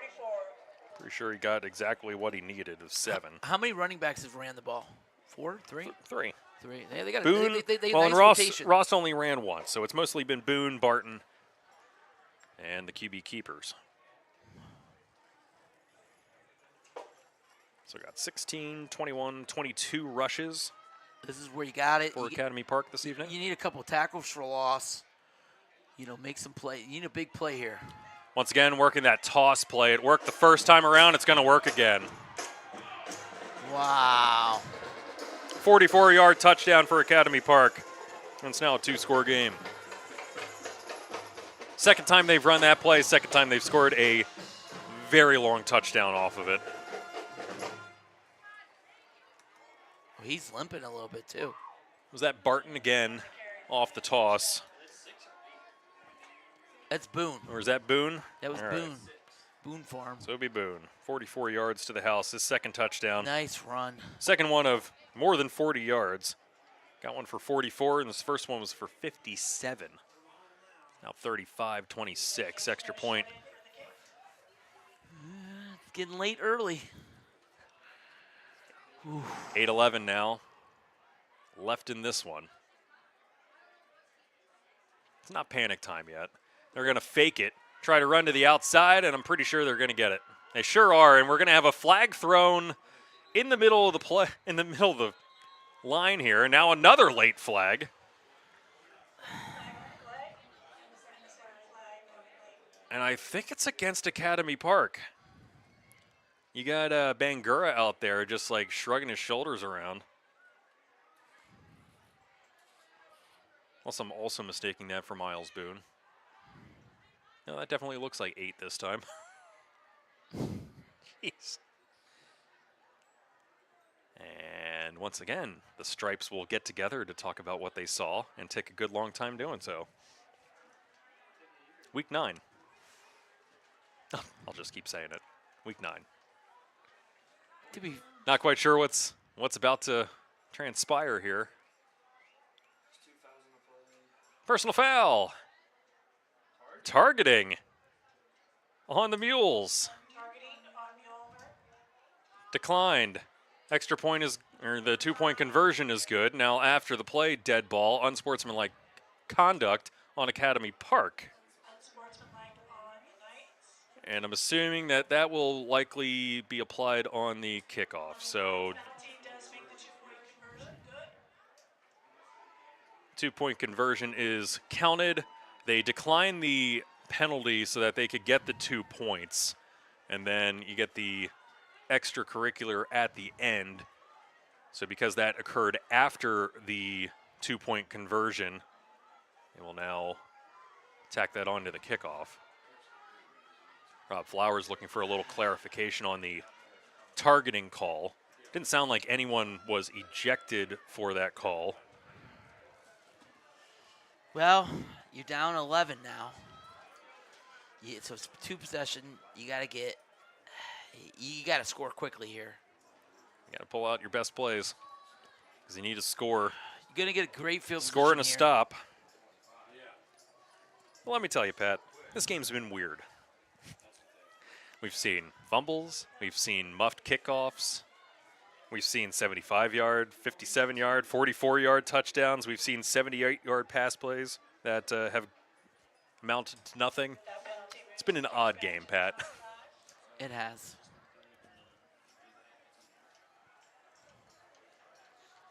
Well, you should get good field position here. They're kicking off from the 25. You know, once again, Miller and Lacey back to return. Heels on their own 15.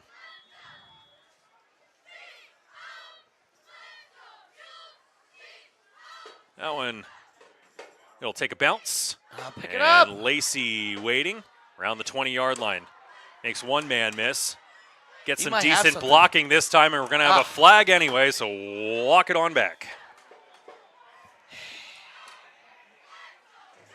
crazy. Feels like the refs have just kind of walked around with their hands on the laundry all day, just waiting for an opportune time. It'll be holding on the Mules. So they'll walk it back from the 30-yard line back to the 20, which is where the Mules will start.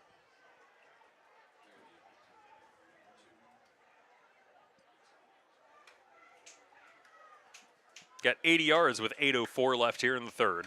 Down by 11. First and 10 from the 20. I think you're still at some point going to see maybe a little bit more of Camp Small.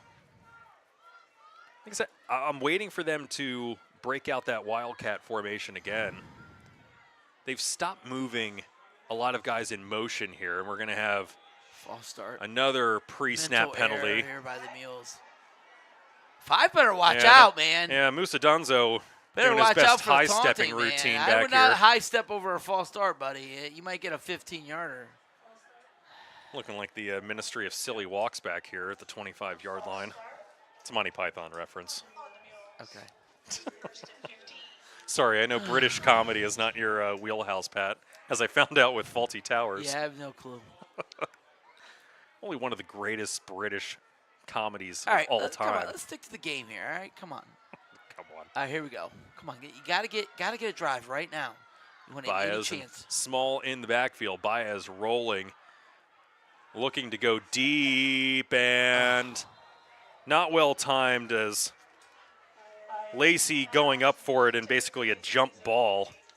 And I'm not sure if that was your best option. He held on to it really long on that play, and by the time that he was trying to fire it away, just whatever daylight he had was gone.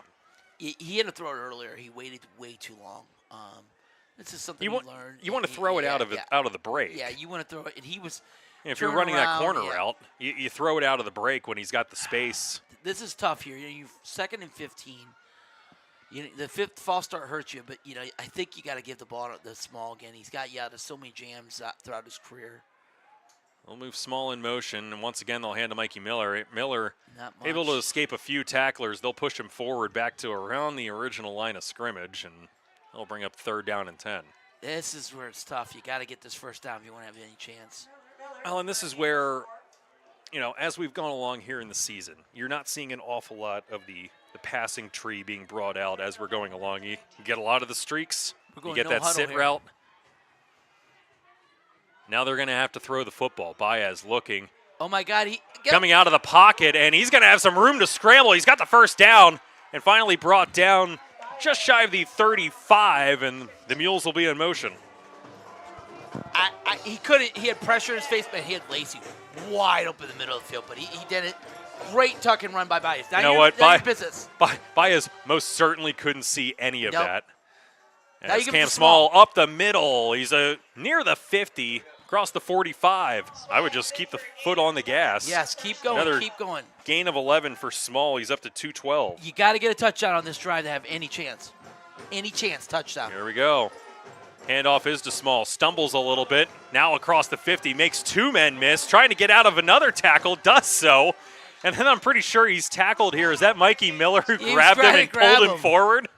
Miller was like, here, come with me. I'll get you across the first down marker, and he does. Let's go. Again. It's like that Stick old with it. ESPN commercial. Follow me. Follow me to freedom. Academy Park's going to call a timeout. That's a And Academy great Park, timeout. yeah. Get your guys settled. Talk about gap responsibility in the run. 6:47 left here in the fourth. Yeah, and they are absolutely gassed.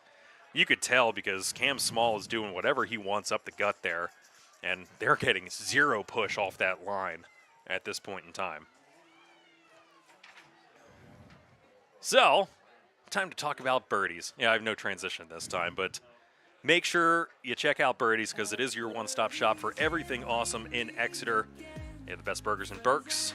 And of course, they always have something going on outside on the deck. You got Chuck and Steve Acoustic on Saturday, Birds and the Vikings on Sunday, Dancing on the Deck on Monday from 5 to 8. You got Open Mic Tuesdays. You got Music Trivia Wednesdays. Mr. Nice Guy's Stray Dogs on Friday from 7 to 10. And don't forget about that late night kitchen Friday and Saturday night from 9 to 11. Food, music, community, that's Birdies. Find them at 5 Points. We'll save you a seat. John will save you a seat at the bar, I'm sure. Save me a seat. I'd love to go out there. Let's go have a code one. It's a fantastic time out there on the deck. It really is. Beautiful. It's really one of the few decks like it in Berks County. So if you haven't been out there, make sure you take the trip. And this one blown dead immediately. It's And encroachment. it's got to be encroachment. I think they left early. Yeah. I think Donzo was across the line blitzing ahead of time. That's got to be so frustrating as a head coach. It's called a timeout. You call a timeout, and then you get encroachment. Encroachment on the Knights. It'll be 1st and 5 on the 39 now. Baez already getting the play in, and they're not going to. As soon as that ball is placed down, they're ready to go. You got to score in this So drive. they're not even waiting. You're like, hey, Academy Park, try to keep up. Handoff is to Small. Small off right guard. He's inside the 35, close to the 30. Another gashing run for Small. But again, tick, tick, tick goes that clock. It'll stop now with 6:40 as they reset. Time is money. Money is time. You got to try to score as fast as you can. 8 for Small. He's up to 240. 240. 240, 3 touchdowns. Miller in motion. Baez looking, having to step up and yeah. Oh my Let me God, tell you, his helmet! the back judge didn't even need to do the overhand toss. He just nonchalantly just pulls it out of his pocket and tosses it right there. And yeah, that would be your. Is that Will Harris down on the field? Was that the one that pulled the? It sure was. He pulled the. Will Harris pulled down Baez by the back of his neck and ends up being the injured party as a result. You should probably just tackle normally. I don't know. You know, so I mean, it's hard though. You're out there chasing I know, and you just I know. grab it and Just and grabbed he's him such a right shifty around guy. the neck and horse collared him down to the ground. That's gonna hurt. That is a clear and obvious horse collar tackle if I've ever seen one. Oh, did he get him by the face mask? Yeah, he got him by I the thought he face grabbed mask. him by the back of No, the it neck, was and that's face why it mask. was all right. It well, was face mask. yeah, well, Get your eyes checked. looking out of his eye hole then. Hey, Pat, do you think it's soon time for a new phone? What? How does your screen so burned into your background? What are you talking about? Man. My phone's like 4 years old and I'm holding on. Yeah, you are. You want scores? Let's go scores. Hempfield 43, Cedar Crest 13, Manheim Township 34, Penn Manor 13, Wilson 56, McCaskey Zilch. Conestoga Valley beat Exeter 21-17 that we mentioned before. E-Town held off Governor Mifflin 34-16. Ephrata 57, Lebanon 6. Oh, that one changed. Garden Spot 31, Manheim Central 14, Cacalico 27, Weiser 17, Solanco 49, Fleetwood 13, Twin Valley 42, LS 7. Twin Valley getting their revenge after 2 straight losses last year. One in the regular season towards the end, one in district playoffs. They lost to them twice in the same month. Not doing the same here this year. A 35-point victory for them. Elko 27, Donegal 20, Boone 26, Northern Lebanon 23. That's gone back and forth a few times. Doesn't that help Muhlenberg with playoff points if Boone wins? If Boone wins, sure, it might give them a smidge of a bump in power rankings. Trips left. Handoff is to Small. Small going to that trip side inside the 10 and close to the 5. Get up, do it again. And get up, do it again. And we're going to have blown dead again as the Mules have player without a helmet. Cameron Small. Cam Small nearly losing his marbles.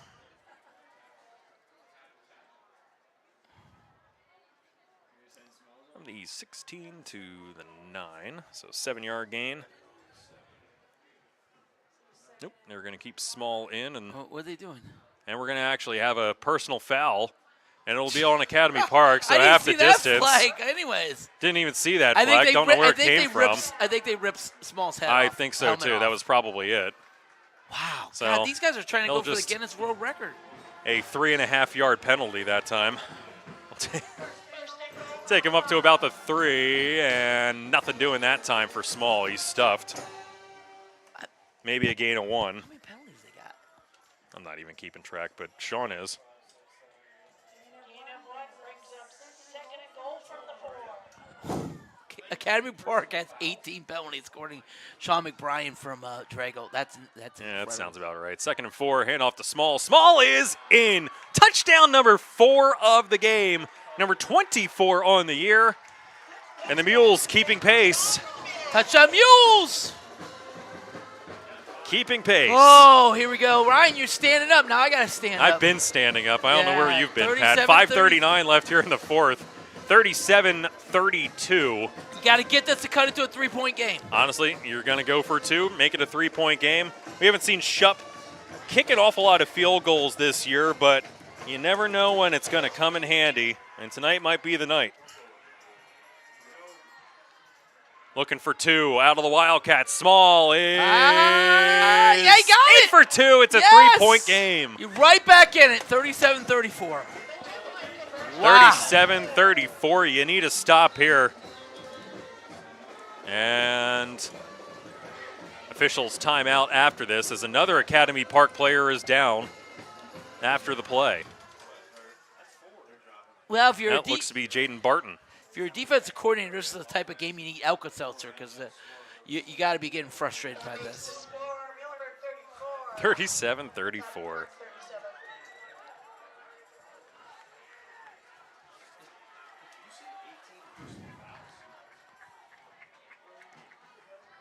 Yeah, 18 penalties on Academy Park.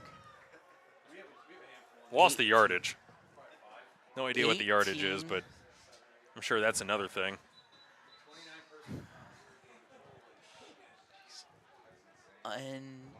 Incredible. All right, well, here you go. You got to come out here. They've had twice they ran that toss play outside. Those were the 2 long touchdown runs. You got to shut that down. They get a touchdown, contain. another touchdown, it's gone. The game's over. I mean, you're really in a tough spot. So you got to shut that down. You got to be able to shut down, the run and try to stop them to, if they get 2 or 3 first downs, it's going to get really tough. So stop them here as quickly as possible and try to get the ball back and try to win this game. How many timeouts? Like Mules got all 3, right? So they can use Both. those at some point too. Mules have all 3. The Knights have 2. Shupp getting ready to kick it away. I don't think you onside. I think you I kick it deep. don't think so either, but there was some shuffling of players along the line here, so we'll see. Nope, they will kick it away. It's a short kick to about the 25 to get Bidet. Another and great tackle. Bidet brought down immediately. That is a fantastic tackle by Alvarez again. He's been all over the place here, especially on special teams. Yes, you need to stop right now. You need to get the stop, get the ball back. This is really, you're in the playoffs, but this is for playoff seeding. Like, you want to get this win desperately. This is for try to host a playoff game. This is for hosting a playoff game here. Yes. You want win this evening, you most certainly will host a District 3 playoff game for the first time in recent memory. And if you're for the Knights, how much you trust your quarterback? You're just gonna put the ball and run the ball, which you had a lot of. I think success. you're just looking to run the football. Yeah, They've had a great deal of success.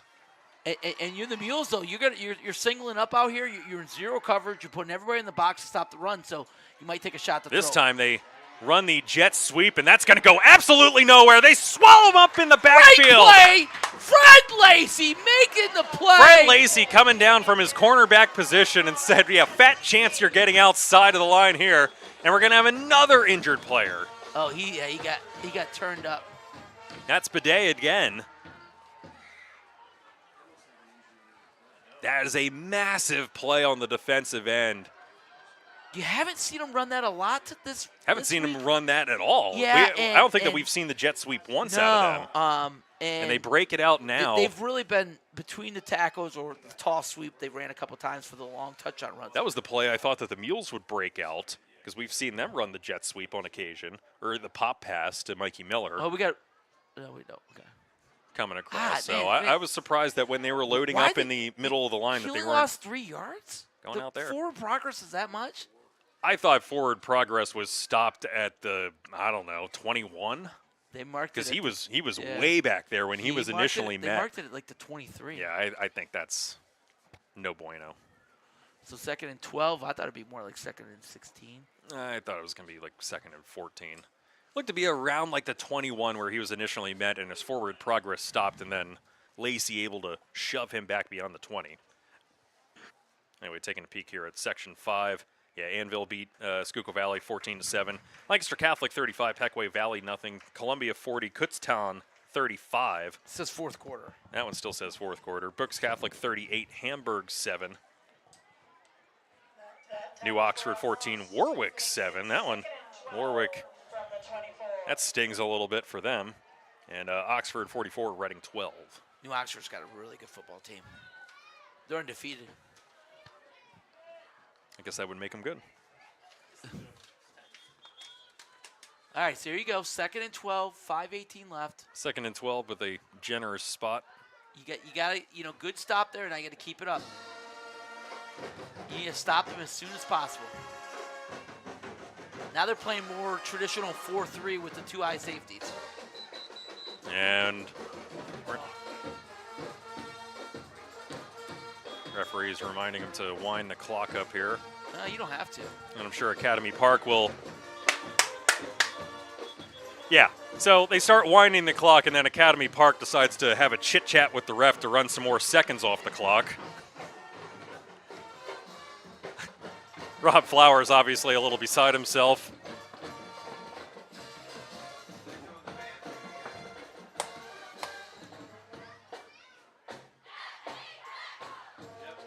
And what's he doing? What? They're telling the band to stop playing while Academy Park is on offense. Why? You're not supposed to play? Why? Why do they have to stop playing? You can playing? play during the entire game. Who said you They can't? play on offense. They play on defense. They play How at could the all band- sorts of times. How could the band not play? I don't get it. Why? That makes no sense. I've never heard of that. Wow. Okay. That's called a home field advantage. If I was the band, I'd start singing. Trying to run it to the outside and brought down. It'll be a personal foul. Yeah, they grabbed him by the head. Yeah, this one's coming. This one's going to be a 15-yarder, I would imagine, and a first down. So, Woo! What a weird game. I can't emphasize that enough. Just what a weird game. I think we're used to it, though. This is like every week. Welcome to Muhlenberg Football Show. Well, and once again, the refs need to talk about this for about 15 minutes before they figure out what the actual call is. Week 9. How can you tell the band? What? Because they clap? Exactly. So you have them do this. You have them stomp. You have them make other noise. Who cares? Great, you can't blow your horn. You can't bang your drums. You got other instruments. 15 yards, walk it off. Just a bizarre game. And then the referee's asking the coaching staff to come over and tell the band to stop?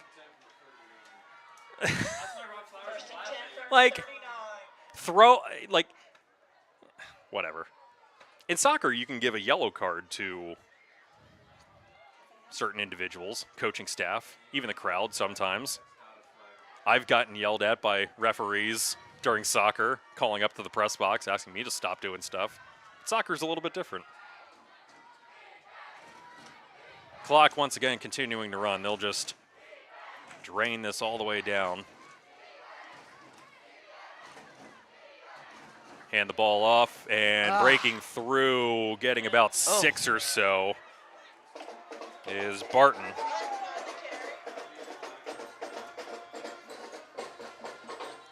Getting about 7 for him. 4:08 now.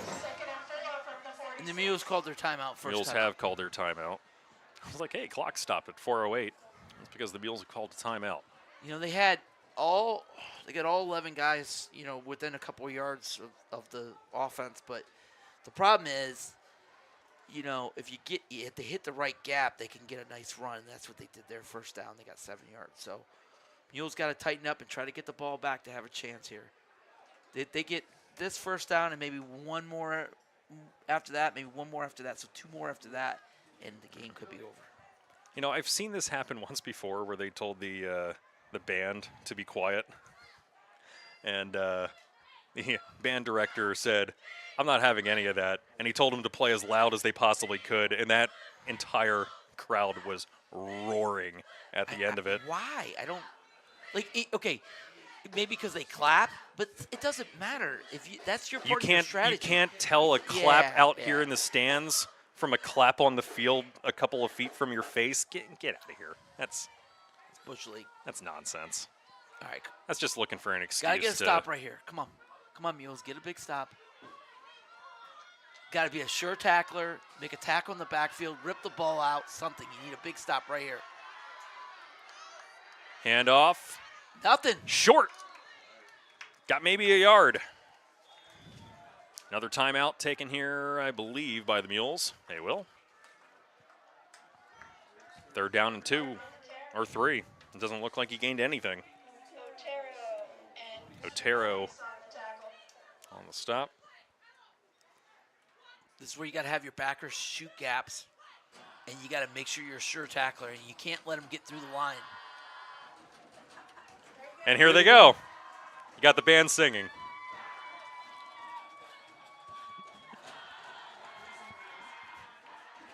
I have okay ideas sometimes.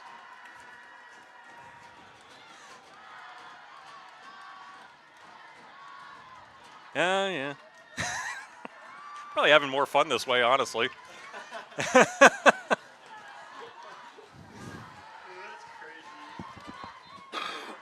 Never seen anything like this.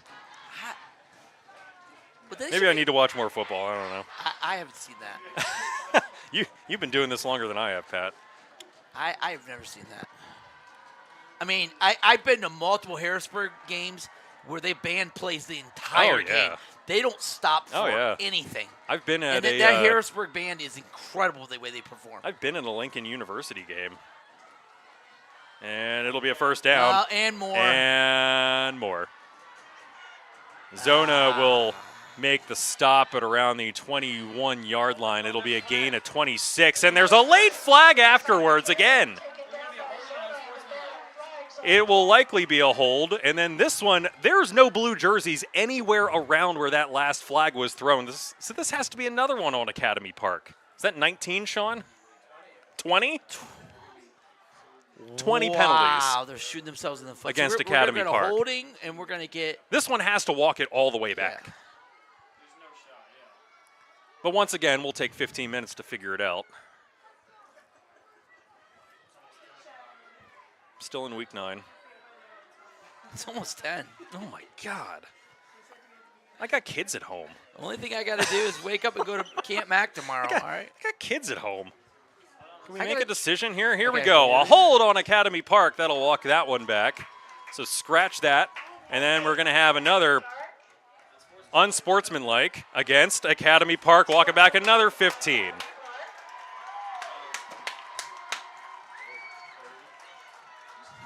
I believe, and I'd have to see exactly where they threw that initial flag, but it looks like it is staying 3rd down. Yeah, it's 3rd and so the hold taking place before the first down. Like, that's what I was trying to figure out. Like, where was the hold taking place, and where will they walk it back 10 yards from that spot? And now they're going over to chat with the chain gang, and that's where they're going to set up. 3rd down and 19 on the 31-yard line. So now, hey, Mikey Miller. Hey, Chase Zona. Or you don't even have Miller back there. It's Kill Perez and Chase Zona in the back. You got Miller up on the slot. They take the linemen out so they have more people for coverage because I think they're going to throw here. Got a little nickel coverage here. Yep. They've been doing that all game. So there you go. Now once again, they're going to fake it. And... oh, jeez. He's still moving forward, and finally the Mules will push him back, and finally gobbled up around the 43-yard line, and another flag, and another flag. Take them all. This is like an episode of Oprah. You get a flag. You get a flag. You get a flag. It might be on the Mules, though. It might be on both. I wish they were cars. I think they're kicking somebody out. I think they're kicking an Academy Park kid out, it looked like. You know, at some point in time, this is just absolutely nonsensical. Wow. It's absolutely nonsensical. This is insane. Like, you can't allow this. Look, if this was a soccer game, you'd be furious with the referee for allowing him to let it get to this point in the contest. Like, usually if there's a red card late or there's a really harsh foul, you blame the referee because it got chippy early, he didn't set the standard, he didn't set the tone for ending all of it, and it just continues on throughout the game, and then you get something really nasty happening. We're probably at that point. Here you go, personal foul. Oh, no. That's on the Muhls. And then we're going to have unsportsmanlike conduct on Academy Park. He has been ejected from the game, and I can't tell exactly which one has been ejected. And, well. I feel really bad.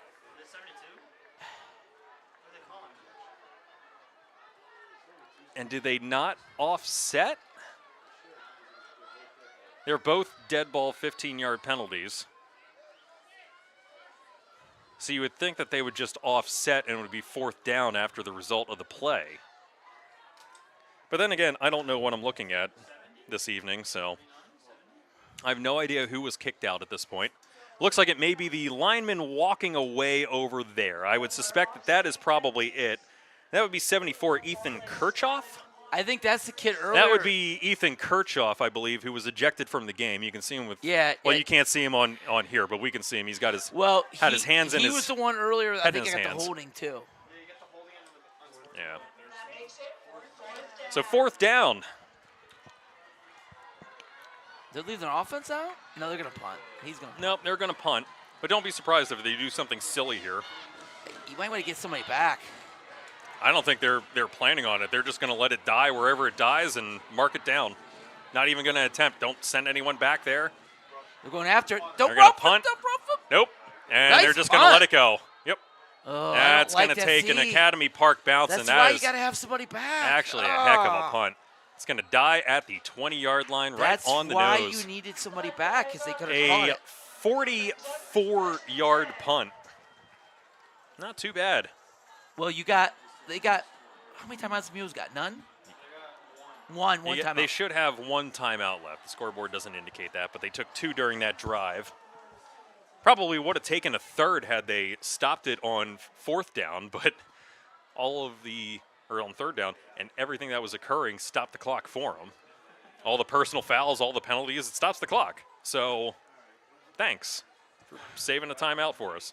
All right, so here you go. You got 2:56 left. You're down by 3, so a field goal ties it. Touchdown wins it. I think the thing is you want to run small, I think, but you also got to throw it. I think Small's going to see a very heavy dose here.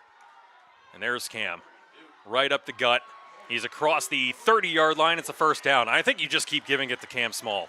The benefit with this is the clock stops because you got to move the clock stops. You move the chains. Yeah, move the chains.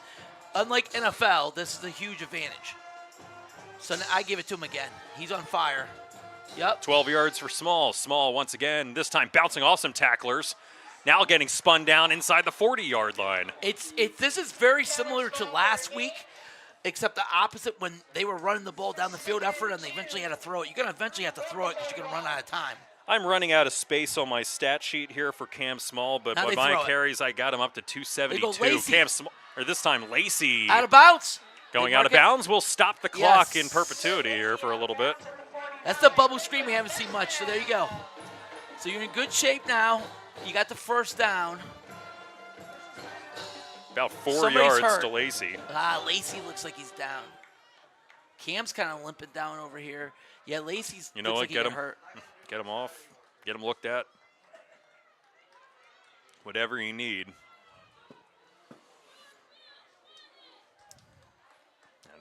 It is 9:55 at night.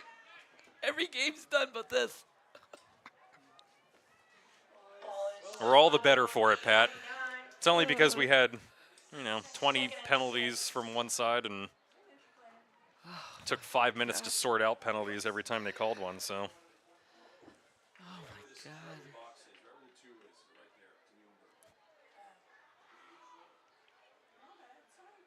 I'll send the offense back out onto the field. Lacey will walk off, mostly under his own power. seems to be okay. But unfortunately, it may be an upper body injury from the look of it and how he's holding that shoulder. Yeah, he probably got tackled and drived out of bounds, and that's what did it. So you're basically at midfield, 2:15 left. You got one timeout.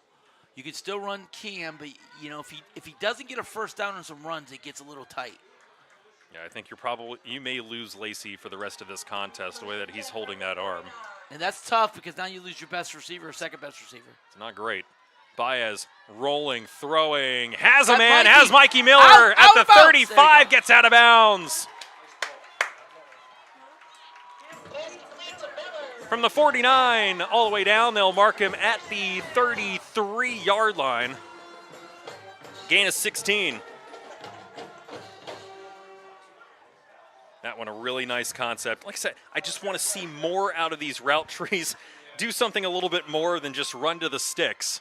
And this time they're going to hand it off, and that's a poor decision by Faulkner. Had to go out. He got dinged real quick. And Faulkner went outside. You got to go up. Well, never mind. Freddie Lacey lives. Lacey's back. Lacey back in the game. Worked on. Oh man, that's a heartbreaker now. Now you're under 2 minutes. And it looks to be that right hamstring for Small that he's working on. Look at Baez rolling to his right, rolling to his left, now to his right, and he gets walloped going out of bounds. It'll be third down and about 10.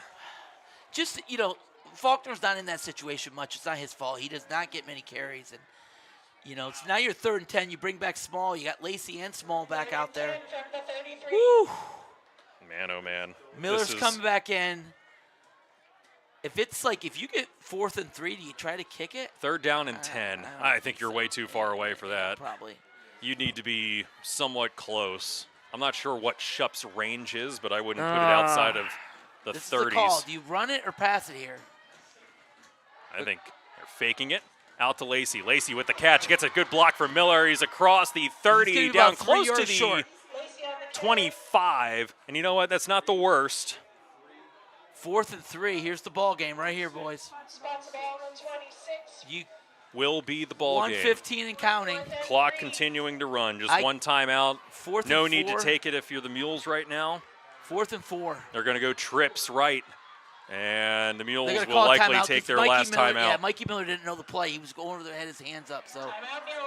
And you know what? That's totally fine. This is a perfect opportunity. Use that last timeout. Get your best play out there. Get the one that you know is automatic to get you 3, 4, 5 yards, preferably something beyond the sticks. And we'll see. So they've run that mesh concept before. Here's the debate. So it's 4th and 3. You run Small, or do you throw it? And that's the tough debate. Small is such a good runner. You could run it, and then what if he gets tackled in the backfield, or you run it and he gets short, or you throw it and think complete? I don't know. It's a tough my call. Silly idea, Pat? What? What would be the perfect time to break out a Wildcat pass? You know what I'm doing? I'm spreading them out, and I'm running the ball, Cam Small. I think so. I think that you try to clear out the box as best as possible. You put your blockers against theirs. I keep Baez back there to think that maybe you might throw it. You know what? I'd run that play again, that you had the Wildcat, you throw Baez out, and you just direct snap it to Cam Small. I think Small And look at them loading up that box. I think they give it to Small here. I really do. Needs 3 yards. 4th down and 3. This is the game. And they got him to jump offside! Wow! Wow! What a play on 4th and 3! They jump! That's a Nick Sirianni special if I've ever seen one. Wow! Incredible! That's a Sirianni special. Now you get up to the ball and go right now. Up to the ball and go. Let's go. You got to have a play in mind. Yeah, here we go. Now you can give it to Small. There you go. That makes you feel better about yourself. Incredible. First down and 10. That's it. What a game, Pat. What a game. Baez the handoff to Small. Small with a stiff arm, cutting up the field, lowers his shoulder. He's inside the 15 before he's brought down. Now they got to keep moving. Yeah, they have no more timeouts. You got to go. You either got to run a play that you have in mind, or you got to spike it and preserve some clock. Give it to Small again. 2nd down and about 6. Oh, he bobbled the snap. Bobbled the snap. Baez is down, and they're going to have to get back up. And they got to go. They're going to have to get back up. 5. Yeah. No, you don't. You can't spike it. You got to go right for it. I think you got to run a play. They're gonna spike it. Crap. Oh, this is That'll gonna be be tough. 4th and 7. So now it's gonna be 4th and 7. Oh man, that's because he bobbled the snap and Yeah. kind of messed it up. Do you kick it? Whew. Do you kick it? How often have we seen Shup this year? No, not much. That would be about a 38-39 yarder from I the think 21. you gotta throw it here. And I think that's just, it's a tough ask. It's a tough ask. That's where on 3rd, if you could have ran a play, got up there and ran a play, Yeah. you know, you lose it down here. You know so what? now Even if you have to throw it out the back of the end zone, just run them in, see if somebody can break loose in the backfield there, and just try to jump it over the top. And if nothing's there, you just launch it. Here it is. Here's the ball game. All right, 4th and 3 was interesting. What Let's see now? what they break Ref out on said 4th and something. 7. Now we're not allowed to talk? Hey, can the band be allowed to play now? Oh, they're going to really stop it with 32? Come on, these guys. Well, can't have What now? Muhlenberg with. What? Oh. What? And I think that Academy Park may have taken a timeout. Hard to tell because it's an odd atmosphere outside after they told the band to shut up. What a weird game. It always happens like this. It's Academy Park taking the timeout, up by 3, 37-34. Muhls likely a date with a district playoff game here in Laureldale at stake. Otherwise, maybe taking a trip. This is you know, I think you got to throw it here. Your best pass play. Sprint them out. Come back to Miller. That's I been a wouldn't be really surprised successful play. if you see the bubbles. Well, they're not going to run that to Miller either. So here we go. We got trips left. Baez looking, throwing to the end zone. Oh! He got him! He got it! Oh my God! Touchdown, Muhls! Fred Lacey! He threw it up for Lacey, and Lacey came down with it with one-on-one my coverage in the back of the end zone. Can you believe that? The Muhls with a 3-point lead with 28 seconds left. Oh my God, the cardiac Muhls! Oh my God, please turn down your audio if you're listening. Oh my God. Can you believe that, Ryan? Man, that was just, I'm throwing it up to my best player, my tallest receiver, and making him go one-on-one in the back of the end zone and go make a play. And Fred Lacey, boy howdy did he do it. Might be the biggest touchdown catch of his career right here. And it might just give the Muhls. Now they're going for 2. Make it a 5-point game. Cam Small cutting it up the field. He's in for 2. It's a 3-point game. That is insane. Or 5-point game. 42-37, and now we have a flag after the play. And another one thrown just for good measure. We'll see what this one is, and if the 2-point conversion counts. It was thrown after the fact, so I'm assuming it does. Might be taunting of some sort. Blow the deadline, Man, Sean. that was Baez had pressure. Listen, I can't Fred believe Lacey. it. I cannot believe Fred that. Lacey, heck of a catch. If we go back and look at that replay, I think that you're really going to be impressed by Adriel Baez. Because Baez had a collapsing pocket around he him. just threw it They up. were gunning for him, and that he stood in that pocket knowing that he had to get rid of that football and he couldn't roll. So he had to stay in there, absorb whatever was going to be coming. And that pocket was just shrinking on him the entire time. And he's still able to get that throw off. Oh, my God, what a play. It's a dead ball, unsportsmanlike. That'll be on Academy Park. Oh, and they that kicked player has somebody. been ejected. They kicked somebody out. Wow. So that another might one. be 15 over there. If it's DeLeo Washington, I can't tell. But he's now another player that's over in the bench area. So he might have gotten ejected too. I really don't think I'd do a handshake. This is ridiculous. We thought it was bizarre when we saw one player ejected during that Reading game 2 years That ago was when he nuts. absolutely He snapped. lost his marbles during that game. 6'6" guy, 6'6" offensive lineman lost his mind. He absolutely, like, he was taking off his helmet. He was going after the refs. Like, he just he absolutely lost it. Wow. I cannot believe that. 4th and 8, they score the touchdown. Wow. I said Adriel Baez hanging in, knowing that he had to stay in the pocket. There was no chance for him to escape. There was no chance for him to roll out of that. He couldn't step up into the pocket. He just stood there, fired it to the back of the end zone. Whew! A 79-point barn burner here. Not quite 91 from last year. Shup. Kick at the end zone. Yep. Line drive kick into the end zone. Well, into the first half, they went right down this field and scored. 28 seconds. One timeout left for the Knights, I believe. So, this is where you got to be smart. They can still use the middle of the field. We've seen them score in a hurry. A touchdown would win it for the Knights. It is just a 5-point game. A touchdown does win it. And we watched Sprosco 28 yards, 33 yards, back-to-back passes at the end of the first half. He's capable. Like I said, that last throw that he had was a 50-yard frozen rope to the back of the end zone. So I think he can heave it if he needs to.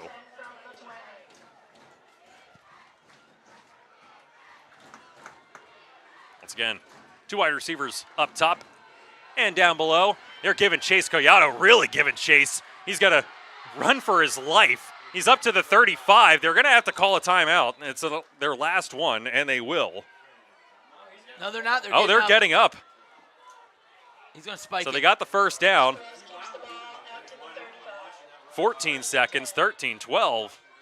Clock stops with 12. Dang, what a game.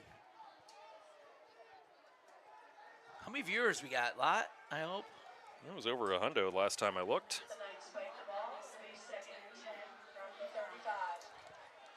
Whew, what a game here. 5-point lead for the Muhls, 12 seconds left.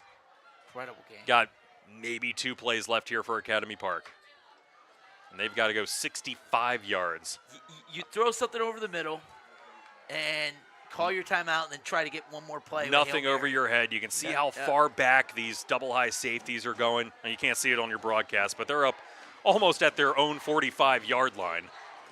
It's, again, a little sidearm throw. That one incomplete. And honestly, it's better off that way for Academy Park. It'll bring up a 3rd down. Well, they were trying to get they ran the comeback, and the outside guy was trying to run the wheel, but he went right to the comeback, which wouldn't have done much. I don't know why you would go to the you comeback. Go to the wheel there. Yeah. You got to throw the wheel and then comeback try to catch does it. nothing for you. And honestly, if you're that wide receiver, I'm knocking it down and I'm not catching the football. I'm seeing the Muhls coach right now telling him, like, you don't want to give up the sideline there. Nope. Because you throw, let him catch that comeback, but don't let him get up the sideline. That wheel will kill you. I'm just saying, if I'm Academy Park's wide receiver there too, I'm not catching that football regardless of whether it was thrown to me because it does nothing for you. They'll look back, stepping up in the pocket, looking downfield, and incomplete. In and out of the grasp of Randy Baker. Right through his hands. Right through his hands around the 43-yard line. And, oh, yeah, he's going to go back and yell at Sprouse for throwing it down around his knees, I guess. You got to catch that. So now you got to go double pass. That's a choice. Hail Mary. That's a choice to go back and complain to your quarterback for throwing it in a catchable position. Timeout. They had one more timeout. So they had one more timeout to take. So they're going to have to take it. 4 seconds left, 65 yards to go. So what do we do for player of the game? Oh, my gosh. We still have to do that? Lacey? Do we give it to Small or Lacey? No, we did the birdies read. We had the advanced comfort. We don't have the award. That we still have to do. We don't have the award, but we can at least pick somebody. Should we pick somebody? Most certainly can. Do we want to put? Do we want to do? Can Small? we allow this to go first? Can we go Small and Lacey? Because Lacey made the catch of the game.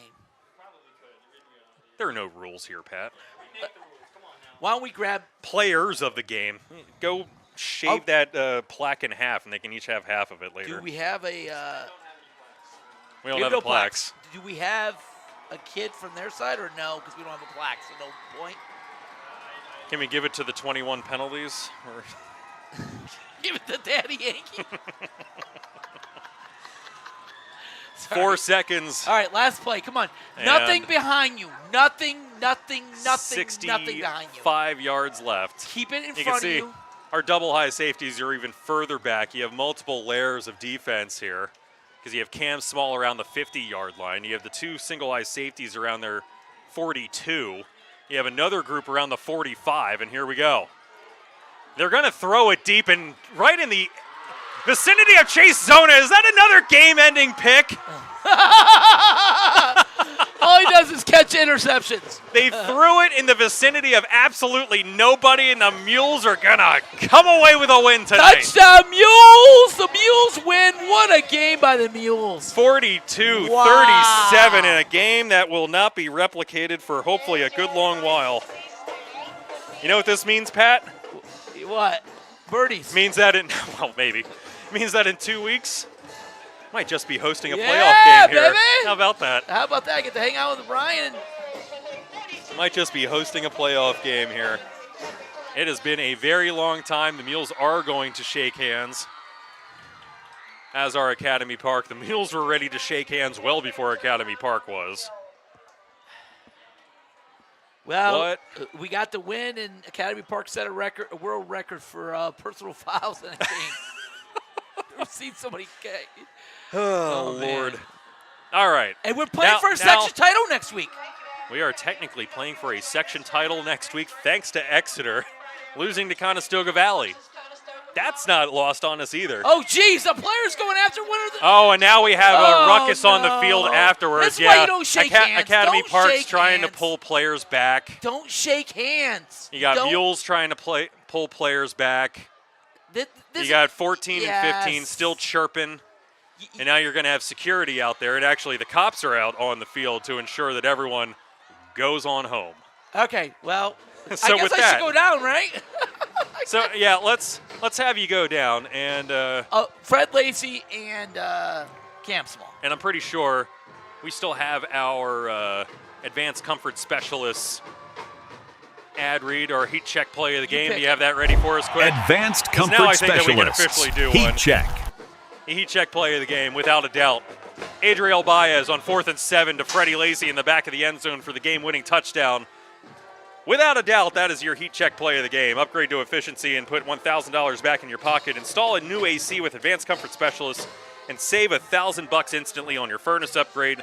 Comfort has never paid this well. Call Advanced Comfort Specialists today at 610-224-9756. Their passion is your comfort, because they are most certainly, that is most certainly your Advanced Comfort Specialist heat check play of the game. There's so much to break down in this that I'm not quite sure that we possibly can, and especially not with Pat up here. The band is playing for the first time since I think the third quarter right now, playing the alma mater, after the referees told them not to play for the remainder of the game. So they just started singing and clanging on the bleachers to make noise. That is incredible. So next week, they'll be playing for a section crown, believe it or not, against Conestoga Valley. Who would have thunk it? Academy Park will just go on back to the bus, it looks like. Mules will huddle up in their end zone.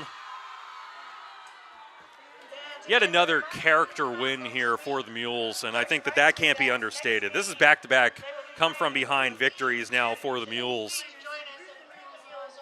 They got kicked in the teeth against Exeter. You lost by 30. You lost 42-12. You knew that Exeter was big, strong, and they were going to, potentially beat you up a little bit. They hung in there. They played Ephrata last week. Ephrata playing for their playoff lives. Came in here hungry, desperate, and they nearly came away with a win. They led early in the fourth quarter before the Mules came back. Same thing here. The Mules coming back to win this one and winning it late. You had the 4th down and 3 that they drew them offside to get a fresh set of downs, and then on 4th and 7 immediately afterwards on the next full set of downs, 4th down and 7. And Baez sticking in that pocket, finding Fred Lacey in the back of the end zone, one-on-one coverage. Whew. Man, oh man. What an ending. What a game. Like I said, hopefully we don't have to see a game like this. I'm not sure if my heart can take it. Sadly, my watch is in my golf bag because it died when I was out on the course yesterday. Otherwise, I know what my heart rate was during this game. But yeah, absolutely incredible contest here. I can see if I can go back through Sean McBrien's recap because I've usually been using those to recap everything that we have going on here.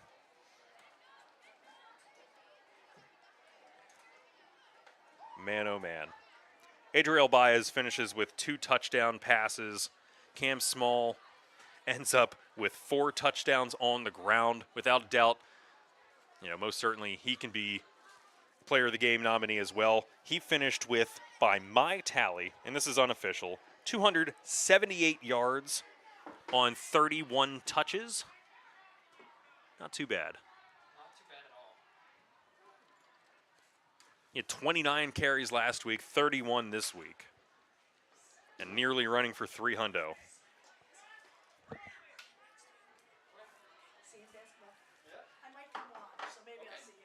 Let's Coach Flowers. Getting everyone to take a knee, take a listen.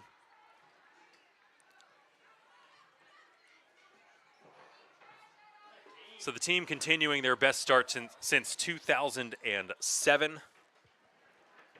It has been quite a while, nearly 2 decades, before we've seen a Muhlenberg team here with a 7-1 start. Now we see an 8-1 start for the Mules with 1 regular season game left. I think it's safe to say that they are without a doubt, they were safe in District 3 playoffs as of last week, even more so now this week. Just incredible, and honestly, I didn't think that I'd be saying this at the beginning of the season either, but the Mules will have leapfrog Exeter in the District 3 standings after this game. So if we take a peek here, and I'm not quite sure if they are quite done yet with the power rankings. They just updated at 10:12 p.m. So these may be final. And they do not have Muhlenberg in there yet.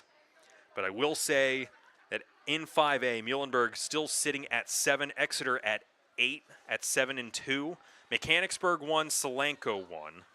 Warwick lost, so Muhlenberg will likely bump up to at least 6. And Bishop McDevitt, I believe, yeah, they were playing Central Dauphin East. They ended up winning this evening. Let me refresh this page while we have it fresh here. Yeah, Bishop McDevitt now 7-1. They did have a non-league opponent that did not count along the way here, at least from the potential looks of it. So you got McDevitt at 4. You got Solanco at 5. Mechanicsburg at 6. Muhlenberg at 7. And we'll see where they end up placing Muhlenberg as a result. But we have Pat down on the field. You good? Okay, all right. All right, let me get to 2 guys here, man. Congrats on the win. Oh, my Lord. Okay, wait. Let me go here first. The game-winning touchdown reception. Did you know it was coming to you? I just told him, just like A.J. Brown say, I'm always open. So I'm always open. hey, you're always open. Like Waffle House, right? You're always open. Yep, always open, 24/7. So you run the seam, you make the play. What incredible! How'd that feel to make that play? It felt great. I just prayed to the Lord, and I just said, let me make this catch for our team. Before I get to Cam here, I noticed at the end you kind of collapsed. Were you just so excited and tired and exhausted and everything? Yeah, we put so much sweat and tears. Like, we were bottom of the barrel last year, so it's so happy that we get a league championship game next week against Console Valley. It's a big win, and I hope we could get it. And I was just so emotional, excited that we won the game. Cam, incredible performance by you tonight. You looked like you were dinged up a little bit, but you came back, ran hard. What does this moment feel for you tonight to get to 8-1? It feels great. I feel like we really deserve it, but the job's not finished. We try to keep putting in work every single day. Another huge game, over 200 yards again. You know, you left the field a couple times. Are you feeling all right? Yeah, just cramps. That's cramps? it. Yeah. Just feeling some cramps? Pickle juice. Yeah. Yeah. Okay. What does it say about this team that you guys are down? The game looks like it's over. I'm like, oh, I'm up the broadcast. I'm like, oh, come on, Muhls, come on, Muhls. And you guys fight back. Can you guys, both of you guys, whatever you guys want to say, can you guys talk about the will of this team to get this win and get the 8-1? I would just say we just keep going. We just keep believing, like Coach Flower says, community winners. Like we do it for the community. Like we just keep going, because like just like I said, we were bottom of the barrel last year, and we just gotta keep going because we got more goals to set, and we just gotta keep pushing. It's a long journey, but we gonna win the trophy. Yeah, we just know like that. The first half wasn't a good half, even though we were only down. We were up, but it felt we played like we were down. So we came back the second half and just had a better half. All right, guys. Well, great job. You guys both did an awesome job today, and good luck. We'll see you here next week for you guys are playing for a section title. How cool is that? All right, guys. Thanks so much. Thank you. Hey. All right, we'll bring it back up top here a little bit while Pat waits for Coach Rob Flowers. Yeah, just kind of going through the power rankings again. These are unofficial. This is my best interpretation of these power rankings. I know how difficult it is for a 2-loss team to overtake a 1-loss team in the power rankings. I'm curious if, I don't think Pat has his microphone on. He does not. Cool. So just taking a look here. New Oxford, they're not changing. They're 9-0. They're up top. Conestoga Valley will remain in second with a 9-0 record. Bishop McDevitt, Warwick was the 3 seed. They lost tonight to New Oxford. They now have 2 losses. So they're going to drop like a lead anchor, probably down into the 8 range. McDevitt will move up to 3, Solanco up to 4, and that would place the Muhls potentially at 5 in the district playoff rankings. So that is my best interpretation. Warwick dropping to 7-2. They will likely drop to around Exeter. Exeter's loss has already been factored in. They're down to 8 now. Muhlenberg at 7. This win has not been factored in. But I have to imagine with how close they are to Mechanicsburg, this win will help push them above Mechanicsburg like they have been in the district rankings. So you go New Oxford, Conestoga Valley, Bishop McDevitt, Solanco is your 1 through 4, and then Muhlenberg is your 5 seed. Builders away. Builders away, man.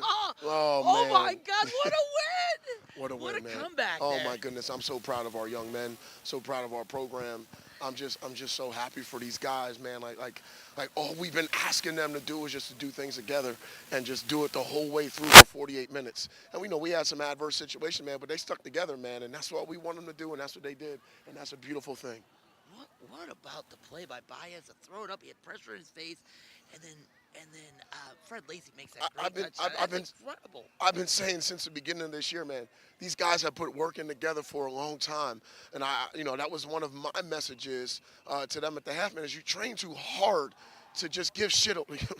Okay. It's been one of those days, you know what I mean? You train too hard to give shit away, to give things away. Excuse my language. Yeah, I mean. You train too hard, man. I'm so proud of them, man. I'm so proud of them. Yeah, I mean, when you think about it, like you're down several times, and it looked like the end was then, and they get a double-digit lead, and then you guys go right down the field, you get a touchdown. Then you get to stop, and then you go get the double touchdown to seal the win, and it's incredible.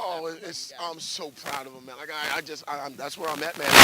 Like, we're down 11 points with 8 minutes left, a little over 8 minutes left, and our guys fight through, and they fight for each other, and they make it through. They get it done. We get a score. We then get the stop that you need, right? And then we come down and we score the touchdown that you need. We take the lead, and then we seal the game defensively.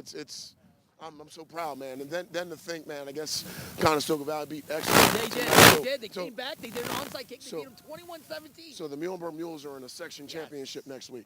The Muhlenberg Muhls are in a section championship game next week. And I know that you don't want to say this, but this win probably secures you a home playoff game, regardless. No. It's true. It's true. It probably does. I mean, we definitely think about that. You secure a home playoff game, so that's incredible because you haven't had one of those in a long time. But next week you want, So this next week is one of our section goals is to be, or one of our program goals to be section champs, right? And one of our program goals is to host a home district playoff game. That's a program goal to be there. That's a big deal. Obviously, if you can host a home playoff game, that means that you had a pretty good regular season. And we have opportunities to add to our goals throughout this course of this year. So wild, man. Coach. So wild. It was incredible to watch, and I'm proud of you because you came here and all the kids and the program, everybody bought in to this community of winners, and you guys are now 8-1 and playing for a section title. Yes, the Muhlenberg Muhls are 8-1 right now. All right, Coach. Playing Thank for a you. section We'll see you title. next week. Thank you very much. All right. We'll wait for Pat to get up here, but yeah, they just updated the power rankings again. Still not quite updated. And again, this is very, very rough. Nothing's set in stone until all the games are played and whatnot. But like I said, by my best interpretation here, you're looking at New Oxford, Conestoga Valley, McDevitt, and Solanco as your 4 with the first-round buys. Then you're looking at Muhlenberg as potentially the 5 seed. They would play host, as it stands right now, to a Lower Dolphin, who is 6-3. You would host the 12 seed. And 10, 11, 12, you're kind of getting into those 3-loss programs that are winnable games in the first round. And then you pack it up and you go on the road to a New Oxford, a Conestoga Valley, a Bishop McDevitt, a Solanco, and you cut your teeth there, hopefully. But first things first, they're playing for a section crown next week, which is incredible. And they win against Conestoga Valley. They would share the section crown with Conestoga. It's incredible to think about what they've done this year and how far that they've come. And I'm sure Pat's still all jacked up on Mountain Dew after going down and talking to Rob Flowers. But Rob's all thrilled about this. And like I said, back-to-back weeks here that his team is just absolutely gutted out. Rob last week, he's quoted as saying, "We always talk about our young men becoming men, showing character when things get tough. They fought, they did the best they could, and came out victorious today. That says a lot about who they are." He said that last week. Pretty sure that applies this week too. Yeah, I got some breaking news for you. The Muhlenberg band director said it was the 3rd time this year they were told not to play. For what purpose? He's so upset by it. 3rd time they've been asked to not play. Are they too loud? Are they playing when the opposing team is on offense? Like, what? Yeah. What's the scandal here? I know. Are they doing something that's legal? Oh, my God. Anyway. Whew. Heck of a contest. 42-37, your final score. I did go over the playoff rankings, give or take.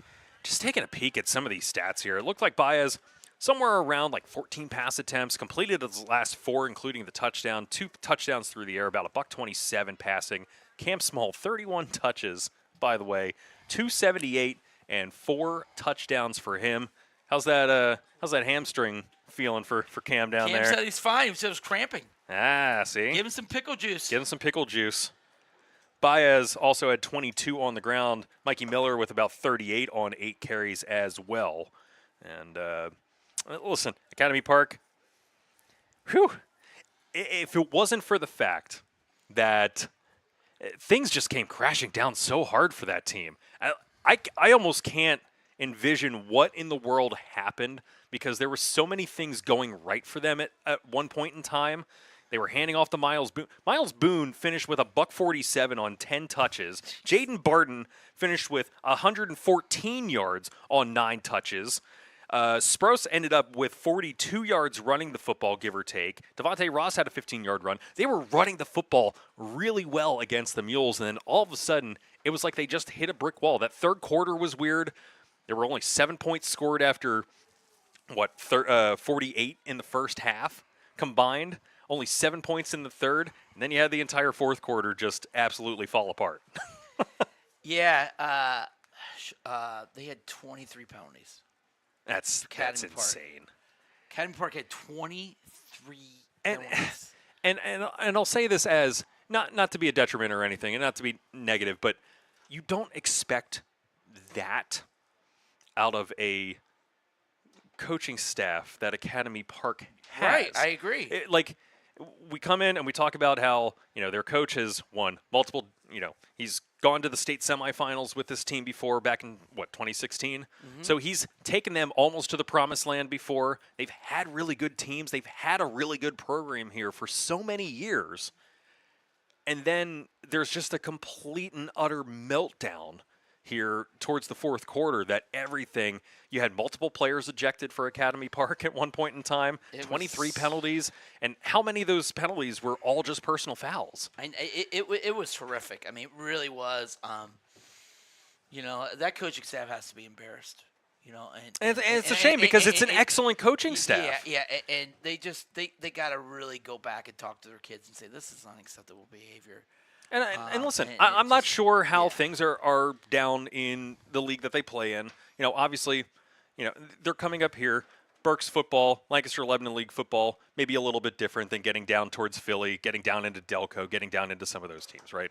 I think that there is most certainly a different type of football that can be played to a certain degree. One that is a little bit more hard-nosed, one that is a little bit more brash and in your face. And, sometimes maybe they're not getting those types of calls down in their league when they're, taunting or whatever. Maybe that's just not happening. Maybe they let them play free. But up here, 23 penalties. It's not going to fly. And, at the end of the day, they put up 37 points. They play really well to a certain degree. And then the wheels fall off. And... Yep. Credit to the Mules. They got that ball back. They had limited chances. They had just enough time left on that clock, and they made the most of it, wound that clock down, and then last-second touchdown in the end zone, and just not nearly enough time remaining for Academy Park to make any type of comeback. Whew. Speaking of comebacks, we'll come back next week for a Section 2 championship matchup, Patrick, against your Muhlenberg Mules and the Conestoga Valley Buckskins right here on the Mule Sports Network. It's going to be a fun game for sure. And I'll see you at Birdie's later. And maybe we'll maybe the band will be allowed to play next week. Who knows? Oh, my God. Third time. The band director was mad. He was telling Rob I'd be mad too. He was. He goes, it's against the rules. They can't tell you not to. And he's upset. So. Well, the thing is, if you're going to do it, the referee should come up here or make an announcement on the loudspeaker or have the referee actually call up because you're the official. You're the judge of this game. If you want the band to stop, you go and tell them to stop. They instead ask the Muhlenberg coaching staff to go ask politely for them to, shh, be quiet. This is a library. Man, I can't believe it. Fred Lacey, the play of the game. Incredible. Heck of a game. Adria Baez. They combine for 79 points a year after they combined for 91. These two teams just don't know how to quit. I wonder if they play again offense. after all those penalties and stuff and how it got. This might be the last. I might not want to play them if I'm Muhlenberg. This was the second. This was the second time that they've played each other. Last year, obviously being the first. This might be the last time that they play each other. Judging by this, I'm not sure if you'd invite Academy Park back. At least not in the near future. I wouldn't. I don't think I would. It was just too hostile. It got ugly down there at the police. I heard the police when I was down there. Yeah, the police were down there on the field separating the teams. Upset. Police were thinking of even arresting people. Like it was, they were swinging. The Academy Park kids were swinging. It might be a good idea to just say, hey, let's just not play this game again. Yeah. You don't have to. It's not your rival. It's not your. It's not. It's a non-district game. You can go find somebody else in District 1 if you want. It is hard to find somebody though. Week 9 though. If this is Week 9's an a really odd time for a non-league game. It happens when you have an uneven number of. Yeah. You have to play an extra non-conference game because they got to play 4. So and that's the problem. Whew. We'll be back here next week. Let's go. Section 2 title on the line. The Mules will be playing for it. The 8-1 Mules will be taking on the 9-0 Conestoga Valley Buckskins right here on the Mule Sports Network. Should be a good one. Should be a fun Not sure if it'll be better than this one. This one, I can't even wrap my mind around it. I need to go home and take a nap. So with that, or go to bed. With all of that in mind, thank you to everyone for tuning in. If you're still with us, God bless you. But for everyone who tuned in, thank you so much for doing so. We are so incredibly glad to bring Muhlenberg Mules football to you this year, especially watching this team go out and do what they do. It's been an honest-to-God privilege from my end, and really looking forward to next week. Yeah, I can't really wait for am. next week. And the following week, the playoff game.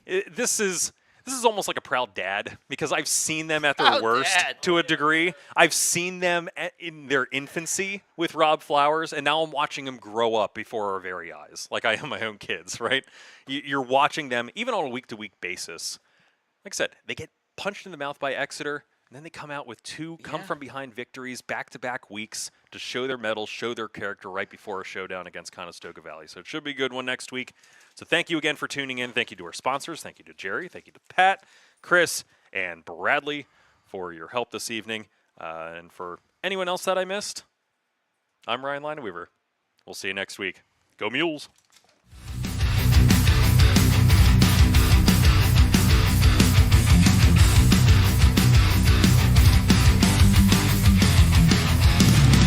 Thank you for joining us for Muhlenberg Mules football on the Mule Sports Network. Brought to you by Birdie's Inn, where they remind you to have fun and be kind. Goosehead Insurance, the Coley Insurance Group. Advanced Comfort Specialists supplying all of your HVAC needs. And Borelli's Creperie, Deli, and Market in Flying Hills. Join us all season long for Mule Sports Network coverage of your Muhlenberg Mules. This has been a presentation of Jerry Gelliff Media. Good night.